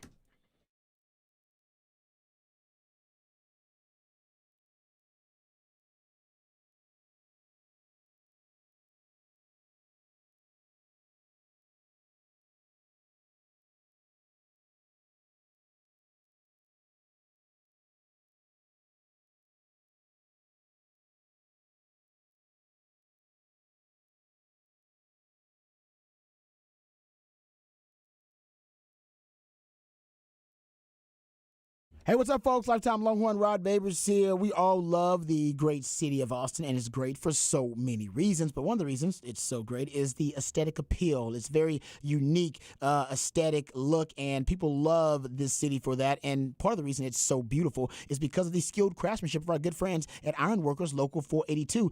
They don't go to the office. They build it. They've been helping shape this great city since 1935. That's a really long time. And you see the labors of their love all over this great city and iconic, exquisite landmarks like DKR Stadium and the Pennybacker Bridge. And as the city continues to grow and thrive, so do our friends at Ironworkers Local Union 482. So if you're looking for an exciting new career, you want something new, you want something fresh, you're a little bit frustrated with your work choices and your career path, you can become a valued member of Ironworkers Local 482 and accept the challenge of becoming the best version of yourself while helping shape our city's economic development. Right now, they're hiring over 3,000 people. That's a lot of people. And you can become one of these really lucky folks and one of these valued members because they got a big project happening right here in Central Texas, and they need workers. So right now, over 3,000 people can get the chance to become a member of Ironworkers Local Union 482, and you can take pride in the type of teamwork and craftsmanship that helps shape the future of our great city. So maximize your potential and be your best self today. Simply apply at ironworkers482.org. That's ironworkers482.org.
Welcome back to Ball Don't Lie right here on 104.9 The Horn. I do not recognize this from the Goonies soundtrack. It was from the Goonies soundtrack. Okay, what artist is this? Well, let's see when we get the voice hits. Interesting.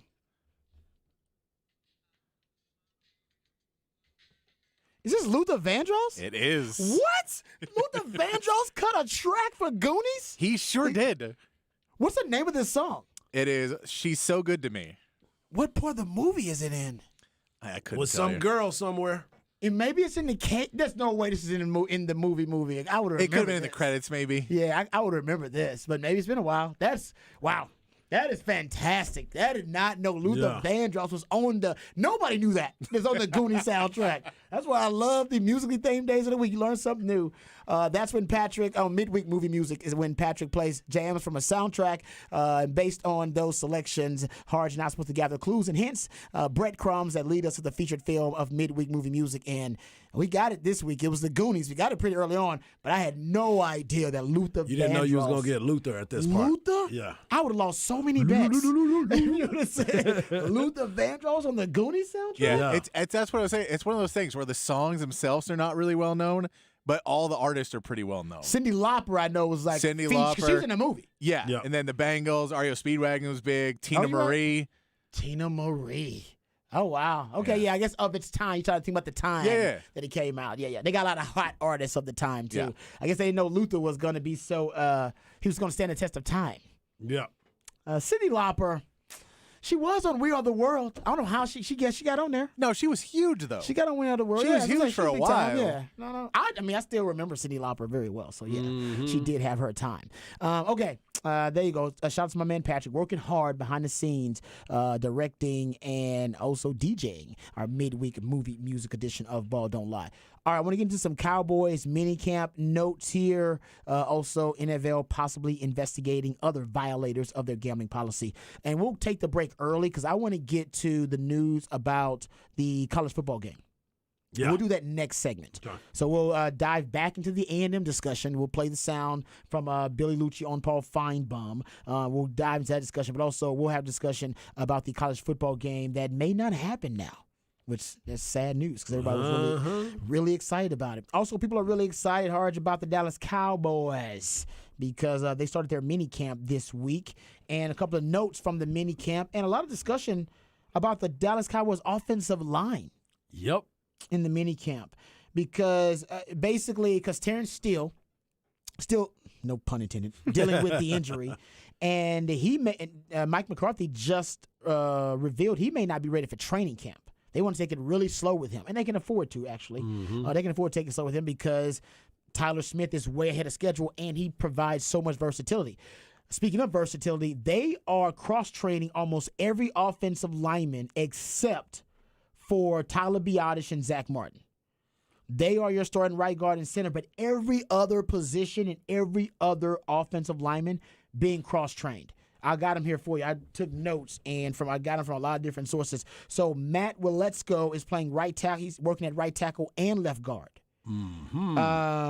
Tyron Smith is working at right tackle mostly, but they also have worked him at left tackle, of course, because he's playing both.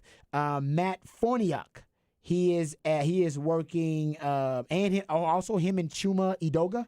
Yep. Is that his name? He's working left guard. They're both working left guard, but also Matt Forniak's working center too. I like it. Josh Ball's working right guard and right tackle. They also had Matt Forniak get some reps at right tackle too. Putting in that work. Man, they are. Everybody's cross-trained. I love it. I think it's fan. This is the time to do it. They have 89 people on their roster right now because they just signed a defensive end, former defensive end for TCU. Banago. He used to play with the Colts. Yes, I know the name. Yes. Yeah, Ben yes. Bianco. Yeah.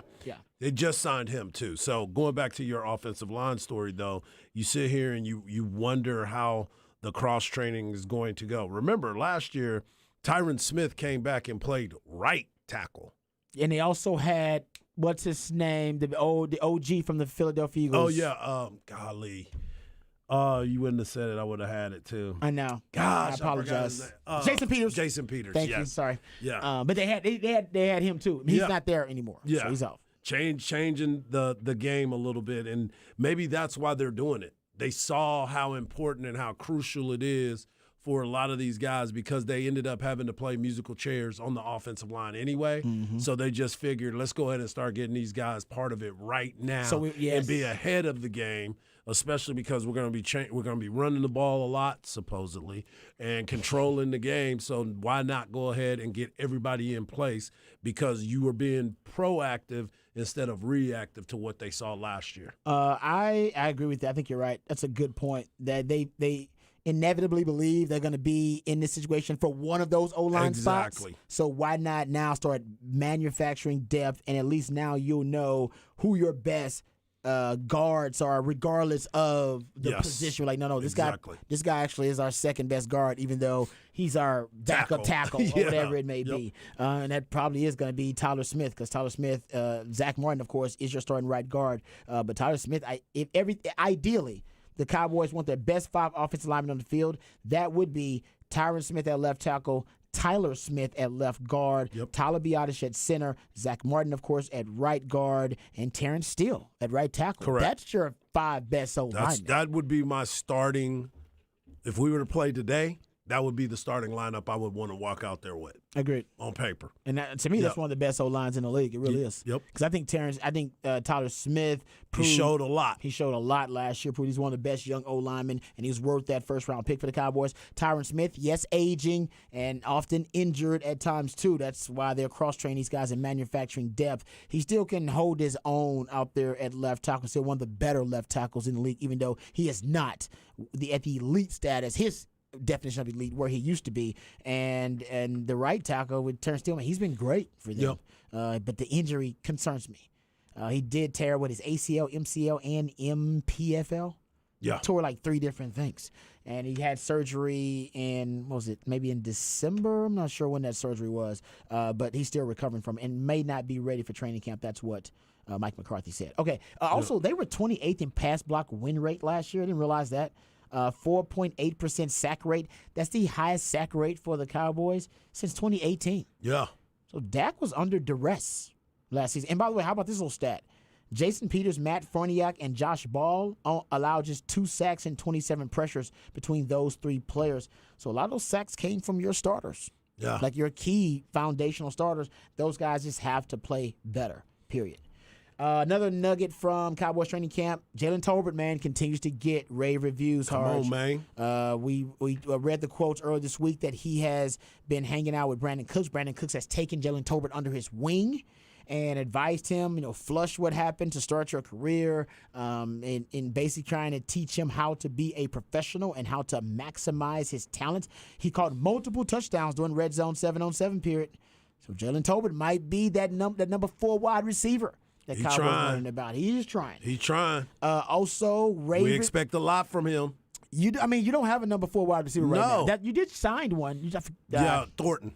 They just signed a new Thornton. They signed another one? Yeah, the wide receiver I talked about yesterday. I thought it was Johnson. No. Okay. Oh, wait. Did they sign another one? Tyron Johnson, not Thornton. Johnson, I'm thinking yes. of Tyler Thornton, the one that plays wide receiver for. Yeah, so they signed. He's a speedster. Yes, he can fly. Guy ran a 4.3 coming out of Oklahoma State. No doubt. It was Oklahoma State, right? Yeah. Which is strange because I don't remember him much I don't remember him at all. State. But yes, he is out of Oklahoma State. And they signed him earlier in the week. But his picture looked like a mugshot, though. They need to change all that. I mean, come on, man. That ain't Justin Blackman. Maybe the man. That's a low blow for the man. Yeah, it's a good week for Justin Blackman. It is. Man. It is. I'm sorry. They're nominated for the College Football Hall of Fame. Man. Yeah. Taking shots at the man. But no, you're a good point. They brought in another receiver because I believe they are also uncertain about who's going to end up taking that 4th wide receiver spot for them. But all the signs right now are pointing to Jalen Tolbert taking a huge step forward. And so far, it's real early on, very premature. He is showing a lot of promise. So that's a good sign for Kyle. And I've heard that from most reports. Patrick Walker, from John Machota, different Cowboys beat reporters have all remarked that Jalen Tolbert taking the next step. You need a wide receiver 4. Mm-hmm. Also, Jabril Cox Remember that guy? Yes, Got hurt I do. at LSU. Was the best coverage linebacker coming out in the draft. Actually, the year he came out, coming out LSU, loved his game, and he had an injury. That his rookie year made it really tough for him to acclimate to the league. But the Cowboys like him because they like linebackers, i.e. DeMarvion Overshown, that can cover, that are comfortable in space. He had 2 back-to-back PBUs in the end zone on 3rd and 4th down that really got people excited about his return from injury. Now it looks like he's moving a lot more fluidity than he did, obviously, once he got right after injury. Was that against Cooper Rush? They did not say. I wish who it was, because that way against. I don't want nobody talking about Dak. Yeah, they You know did. what I'm saying? Dak did have an interception versus Stephon Gilmore in Yeah, 7-7. He baited him. Yeah, he baited him on that one. And CeeDee Lamb had a red zone touchdown versus Diggs. And how about this? Because Tony Pollard's dealing with the injury, Deuce Vaughn got some reps with the Warrens. Love it. In the red zone 7-on-7. That ain't going to give us a lot of support, but it's going to give us something for Deuce. You know what I'm saying? Get him that opportunity to get some reps and see what's out there, because Malik Davis, he was a college free agent. Ronald Jones, he's a free agent as well. Rico Dowdle. Yeah. Yeah, those guys. Deuce got drafted, so they're going to give him opportunity to go out there and do some things. Another big news that came out, your man, Boss Man Fats. Man Fats is having the best. This is from Mike McCarthy. Said Kelvin Joseph is having the best offseason since he's been there. What? And making the move to slot cornerback. Compared to his rookie season, he missed a lot of time and criticized for immaturity, compared to last offseason. He is now in the good graces of the Cowboys right now. Listen, I don't call him Boss Man Fats. He's Kelvin. Until he shows that he's worthy of being called Boss Man Fats. Yes. But I do love that report. I'm a little suspicious of that report, and I'll tell you why. Because this is the time of year when you start pumping up trade players time. you want to trade. Yeah. And you want everybody thinking that, oh, man, Boss Man Fats is playing really well. And then when his name comes up in the trade, they're like, well, you know what? He's having the best offseason he's ever had. And that's why that's why everybody's talking right now about Trey Lance and how good he looks. Have you heard this? That Trey Lance may be the starter now. That Brock Purdy, he may be overtaken because Trey Lance looks unbelievable. All the players coming out saying he looks so good. Kittle's coming out. It's all how good he looks. Yeah, exactly. They are looking to trade Trey Lance. So right now, he's going to look like an NFL starting quarterback. And now I think everybody said he looks like he's worthy of being drafted number 3 overall. Really? Yep. Come on, man. Yeah. This is like in the NBA when every team at their offseason is like, he's in the best shape of his career. Yeah. Right now, best shape. He's focused. He is focused, man. He's coming back. I know you thought he was put on a little weight last year. No. You won't even believe it when you see him. And then he shows up and you're like, he looks the exact same. What are you talking about? It's like, oh, well, he must have gained that in the last couple of days because he's been working really hard other than that. Yeah, so I think Boss Man Fats probably will improve with a position change. That's what they've done. But when I need to see it in preseason. Just like Trey Lance, and preseason doesn't even mean anything either, as we know. Right. They'll show him in preseason and up against not subpar, but against very subpar. Very subpar. It's okay. Against competition that is not the best of the best, he may perform better, put that on film, make him more of a tradable asset. Yeah. So I'm down with that. You know what? Good for them. Cowboys should be trying to trade him. Smart move. Yeah, you drafted him in the 2nd round. Yes. Got to get something return on that investment. All right, gentlemen, let's take the break here because I want to get to this story from EA Sports, but it's from college football about the EA Sports college video game, and also the sound from Billy Lucci, an Aggie. He's a faithful member of the Aggie core, if you will, and he's also the executive editor, I believe, and the co-owner of Texags. He went on Paul Feinbaum and had some comments about resuming the Texas-Texas A&M rivalry and where it will resume. We'll discuss that. We'll hear that audio, all that more right here on Ball Don't Lie, 104.9 The Horn.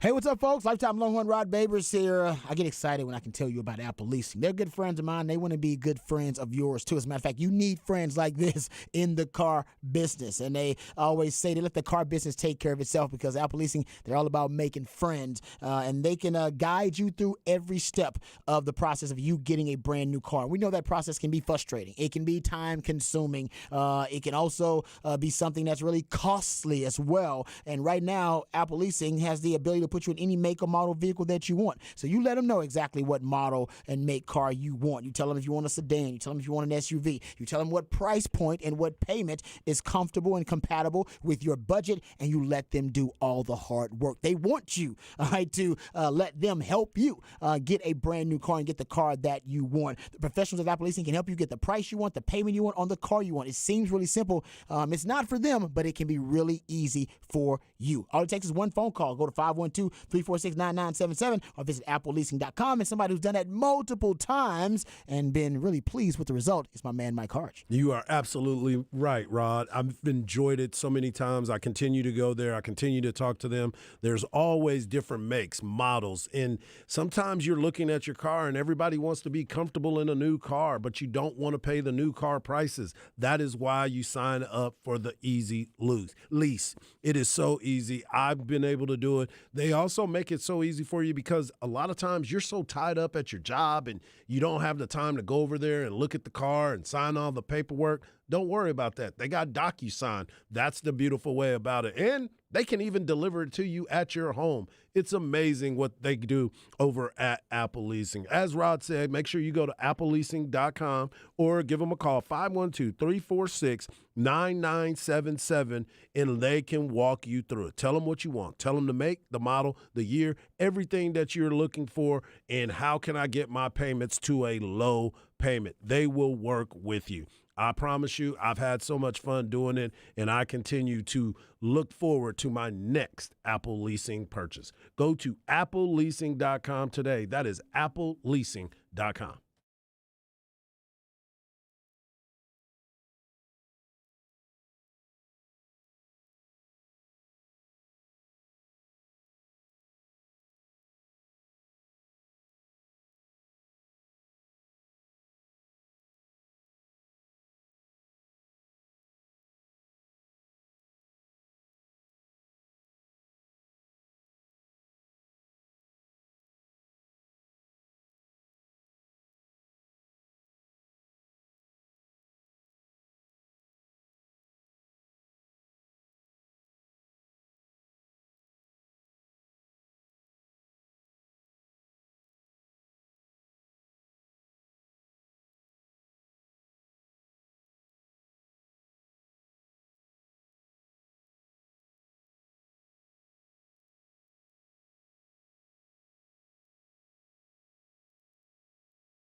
Welcome back to Ball Don't Lie right here on 104.9 The Horn. It is a midweek movie music edition of Ball Don't Lie. That's when Patrick, the Idillionaire on the show, takes jams from a soundtrack, and based on these selections that are played, Harge and I are supposed to gather clues and hints, the breadcrumbs that lead us to the featured film of midweek movie music. And today, The Goonies. Well done. The Goonies. Love it, man. Love it. I'm a big fan. Seen it many a time. Did not know the soundtrack had a Luther Vandross track on it. That is wild. None of y'all knew that. Thanks to my man Patrick. Now you know. All right, gentlemen, let's get to this story about the upcoming college football game, the 2024 EA Sports college football video game that's supposed to be coming out. Apparently, it's in a little bit of trouble. There are some reports now. Multiple reports out there that EA has contracted one team partners to facilitate college athletes' likeness, to handle the likeness issue. And a source told On3 the cash pool for athletes was in the $5 million neighborhood, which would pay, I think, the 11,000 something, D1 football players. It would pay them about $500 per player. Sportico is reporting no royalties, just a one-time fee. It's almost like what Players Association gets for the Madden video game. You get like a one-time fee. You don't get like royalties from it. You get like your one-time fee. The vice president of the College Football Players Association, like that's a thing, said that doesn't fly, and they basically have tried to establish what they believe should be a minimum payout for every college player. He said all current players, should boycott this deal. It is an opt-in deal, and they should not opt into it. It is just a ridiculously low amount of money, said the head of the College Football Players Association. He goes on to say, given the context and the hype that surrounds this game, when we first heard the number, we're like, all right, that sounds low. Let's go figure out if it is low, and started talking to guys, talked to some of my friends, some guys who are still playing in the NFL. So what are NFL players getting paid for Madden? And the numbers were given from the 2019 year, and it was disclosed that they got, I think, about $17,000 per player. Now we know very different business models, so this actually doesn't. It's not. This is not comparable. But yeah, that's so basically. This guy, I think his name is Falcinelli. Hope I got the name correct. Justin Falcinelli. He is encouraging players to protest the new video game until they get higher fees or a higher payout. And On3 is reporting that they have basically done their own research with their own sources. And On3's Andy Wittry spoke with multiple FBS players last weekend at the NIL Summit. And one of the most interesting takeaways was that athletes were already having internal locker room conversations about the video game and possible holdouts. There's almost a consensus that $500 is too little for the game's top stars. He said, yes, I can definitely see that. Jalen Daniels said, the Kansas quarterback, I could definitely see it, especially with the highest college football players that are in the nation right now. If they're getting paid as somebody who a lot of people really don't know of, and they're the most known person in college football, I can definitely see their agent saying, all right, what's going on here? All right, Harge, what are your thoughts, man? For me, you can use my rights. I ain't played a game up there, but use me. Put my money in it. Now, I do believe that the players, it's 500 too low. Absolutely. Wait. 500 is too low for some players. 500 is way too much for I'd say 60% of college football players. Well, here's the deal. That's a great point. If your name is going to be used on this, that's what they're saying. This is where I would look at it. And I'm not saying everybody deserves to have the same amount of money. I understand that the economics of the NIL and the way things go. But in the NFL, fair, that is what it is. Everybody gets the same check cut to them. Right. Brady doesn't get more than Rod B. Players Association stuff. Right. Just in that. But they got their, trust me, Brady Does Rod B still get a check? Brady makes way more. No, you only get the check for the 1 year you're in it. Only the year that so, you're yeah, in. you only get check for the 1 year. So these you're are in numbers from a Tom Pelissero tweet from 2020. Okay. To give you an idea of Madden money. 27 active player payment is $17,662. 2018 payment is $16,966. Fluctuates. And $1,000 for practice squad guys. Yeah. So exactly, because It's they're a not one-time 'cause payment. The practice squad guys aren't technically on the game, but they could be on it if they're. So it's, I'm not subbing if you look in at off the a bench. rough number of roughly 60 players per team, because you say 52 is what you care, but 60 for 30 teams, it's roughly $35 to $40 million payout. So it is a bigger payout window it's a than way, college. It's not really comparable, honestly. It's not though, Yeah. but that's what I'm saying. So if we're just looking at numbers, though, Yes. if that's a comparison, because the number they give in the story is 28,000, which seems high, because they're like, well, the Player Association will tell you what it was, and it apparently wasn't that high. I said the story was 17,000 for the year 2019. They looked at for Madden for the Madden payouts. But I'll say this: I do think I don't know exactly if they're being honest and forthcoming about the amount of money that is in the pool for player payouts. They said $5 million is all they have. Yeah. And something tells me that number could be a lot higher. And I think that's what they're trying to do is push that number. Yeah. Hey, could it be $8 million? And could everybody get, instead of 500, everybody gets, I don't know, 575 or something like that. So I get it. I understand. But to me, as a 40-something-year-old person now, and I remember when I was 20-something-year-old, I probably would have taken the check. Because remember, they paid off all of the players whose likeness they used in the EA Sports college football video game when Ed O'Bannon won his case. Yes. All the way back to 2003. Rod B last year was 02. Yeah, so I just missed that. And I think guys were getting like 5,000 or something like that, like 3,000, depending on how many years you played and how many years you're on the game. Back then, if I was younger and 20-something, I probably would have taken the check. Now, honestly, I think I'd rather have my likeness on the game.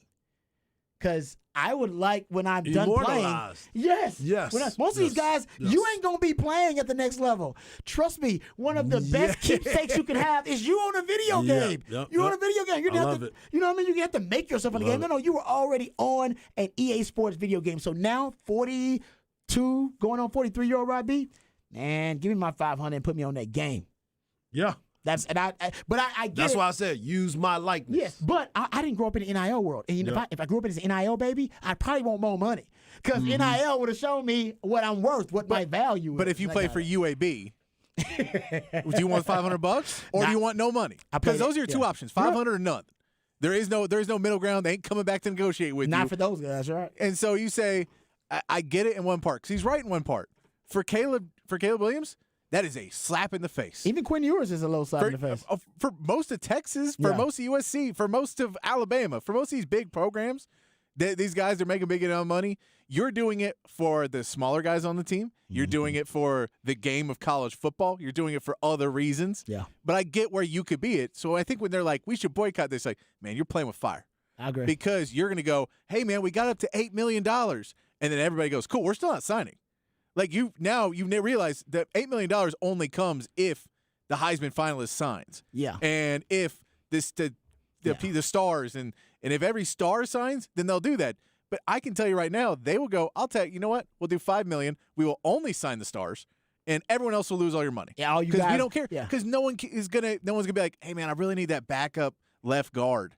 I need him, his name and likeness in there. I need his name because I'm playing franchise mode. And he's going to be gone in 1 year. Mm-hmm. It's not like Madden where I can play with him, and he'll be on my franchise for 12 years. Yeah, no, it's a good point. They're going to go out soon, so I get it. But there's a part of it you're playing with fire. Of can you really? Once you tell the big names to pull out and don't sign, to get him back in, it's going to cost a lot more money. We are seeing now more than ever. Right, we've seen it with the PGA merger. With the PIF and with Liv. I just gave you the story about Lionel Messi. Yep. Guys, sports is about stars. It's about stars. Yep. You got to have the star power. If you don't have the star power, nobody gives a damn. The PIF literally just pulled the okie doke, right? And had essentially kind of a hostile takeover, a forced merger with the PGA because they started taking their stars. And I think they knew, so we keep this litigation going up. Rory's going to leave, and all the top guys is going to take the guaranteed money, and then we're going to look like idiots then. Yeah. And it's like, no, it's better for us to just merge. At least we don't look like we can save some face. And Inter Miami, they decided with David Beckham, who was also one of those stars. He was one of the guys that first started. Right, that MLS got, the first true international superstar they got, and they paid big money for him, but to them, it was worth it. They got the return on their investment because only those stars are going to bring eyes to television sets, put butts in seats. We are a celebrity-driven culture. TMZ is worth I don't know how much because we're obsessed with knowing what every celebrity is going to do at any given moment. Yeah. That we're just obsessed. And the superstars of sports, they are no different. They're the celebrities of sports, and that they are what makes it tick. And they are what attracts the dollars. And Patrick's right. If they don't get all the big time, and there are like 10 guys in college football right now that could turn the tide of this. The rest of them, pretty much, I'm not trying to be mean, they don't matter in this conversation. Yeah, they don't. look, for Texas, if Kelvin Banks is not on there, it's not a deal breaker. If Quinn Ewers and Xavier Worthy are not on there, then people are like, well, why am I playing Texas? Yeah, because this is what it's fantasy sports, man. Yep. If Arch Manning's not on there, then people are like, well, that's the only reason I picked because I got freshman Arch Manning on my franchise now. Texas says the Saudis are going to fund the game and the players. Bro, hey, you talk about pulling a move. Somebody mentioned, like, I was thinking about that too. I was like, man, if they are really serious about truly infiltrating every part of the sports world, why wouldn't they go buy the XFL? And one of those startup sports, they just try to go steal a quarterback from the NFL, a couple of them. Yeah.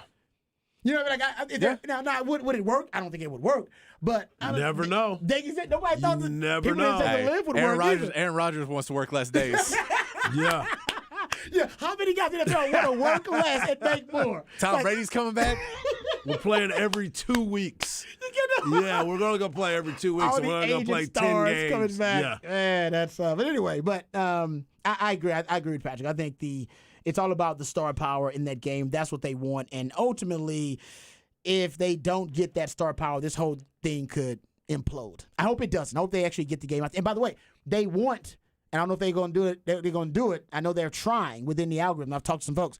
They're trying to get the transfer portal in there. Yeah. That's why they want all the players. Yeah. They want a transfer portal in the game, and they're going to put NIL in the game and all this kind of stuff.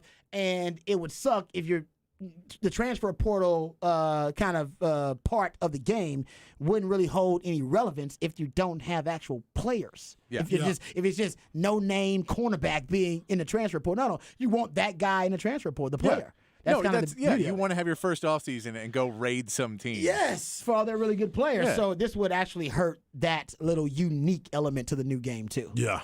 Yeah, I don't know how the hell they're going to have a transfer portal in the game. It's going to be wild. It's good. Yeah. It will be fun, though, because you're going to be trying to figure out how you're going to get kids involved and how you're going to get this guy to transfer, like you said, to your school. But, I mean, Where's the Nil money going? Yeah, the NIL how are money's you going to be crazy, too? How do you make NIL money on the game? How you Monopoly. because they've already got recruiting. They had recruiting in the old games. So Yes, that they was did. the thing. See, Right. that's kind of like the transfer That's portal. true. It's like, hey, this guy's you got to spend your points and Yeah, that's a good point. They did have recruiting in the last game. Yeah, KD was obsessed with the college football. And he would play still. Like when we were doing the show together, he would go home and play like the 2014, college football video I game. think. I swear he was playing like the old one, like the latest one that was out, and he loved it. But it was like he was like, "Oh, I'm working on the season. We're in the off season. We're recruiting right now, stuff like that." He was obsessed with the damn thing. Okay, we don't have time for the Billy Lucci sound, do we? What time? Is we it got 90 about seconds? 3 minutes. Yeah, we got time. Let's play it. Let's play Billy Lucci. This is Billy Lucci, one of the Aggie faithful, on with Paul Feinbaum, talking about resuming the Texas Tech San rivalry. And the big debate, Ross has dug his line in the sand. He's drawn his line in the sand that the first game is going to be played right here across the street at Kyle Field. Chris Del Conte acts like he's not aware of that at all. That's going to be pretty fascinating. But by the way, why is that for those of us who may have forgotten? Why is what? Why is the game? Why does Ross so Sherman-esque about that? It's pretty interesting. I mean, he's basically said that the league or Sankey have indicated to him that that's where the first game will be played. If you're going to draw that line in the sand, it needs to end up that way. You and I both know that, because if that first game's played in Austin, there's going to be a lot of upset fans. And Billy, is that because there's still people in Aggie land who feel like they had a belief that this would never happen?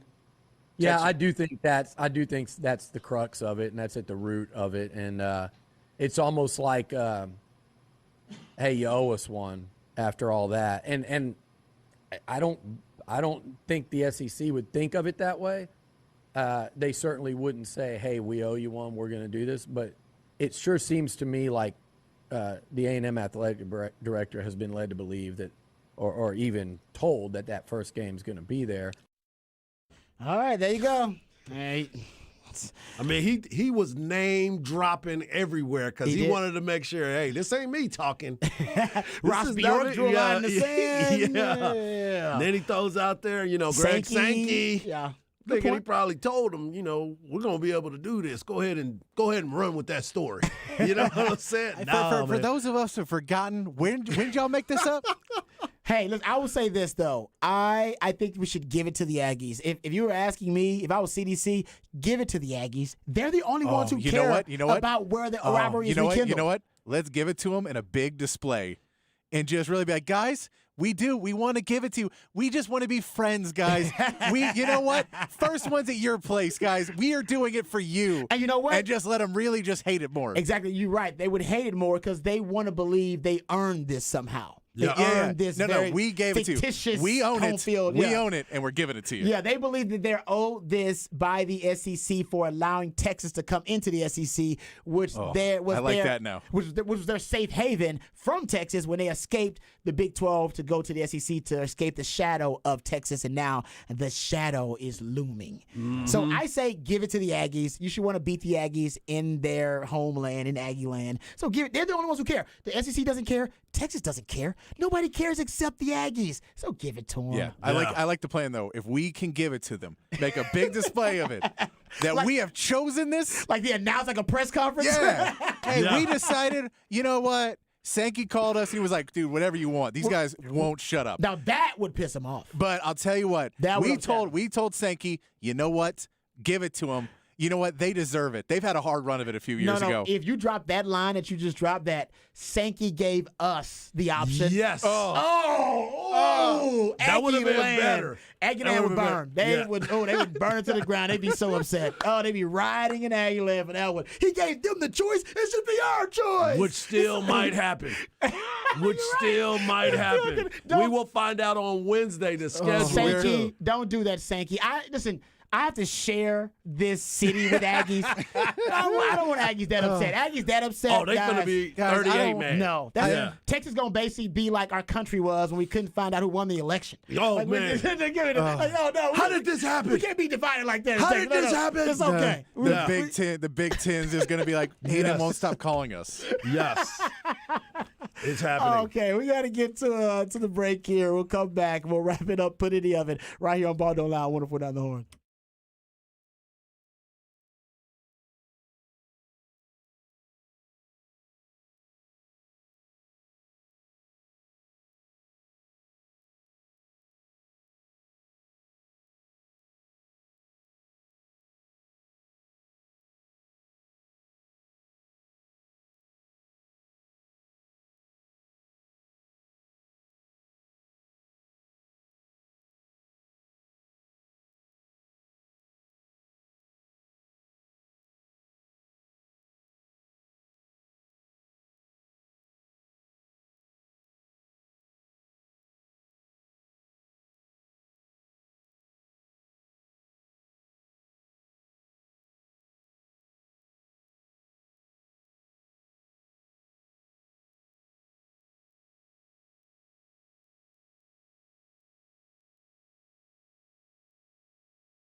All right, welcome back to Ball Don't Lie right here on 104.9 The Horn. Time to get to some of our topics here. We'll get to some on tap here in a second. But first, we got to let you know what's going on with the Flex. The Flex is coming up next.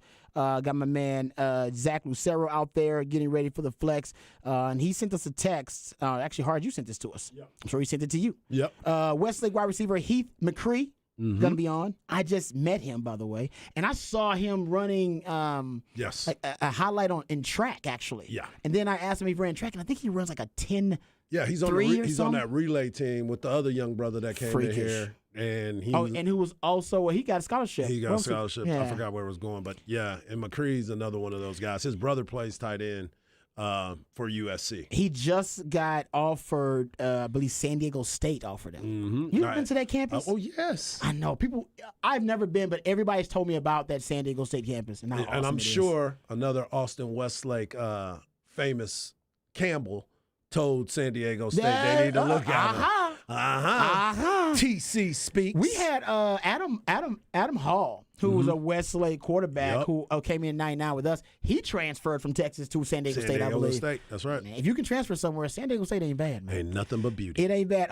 Also, the Flex is going to be awesome because my man Corey Mose is in the building. See, Mo! Now, I've asked him, I've never seen him wear the same outfit, but he's always – some people say it's overdressed, but that's a bad term. Being overdressed is like being overqualified or being overeducated. Don't penalize me because I got swag. Don't penalize me. No, I'm not overdressed. I'm dressing for me. Yes, you're dressing for success. Exactly. So you can never be overdressed, overeducated, or overqualified. Those I agree are BS with that. terms. And Corey Mose is all of the above, I guess. Ding, ding. He's the man. All right, what's on tap for you, brother? I'm going to watch some of this track. I got a buddy whose kid is running in the Nationals over here at the University of Texas.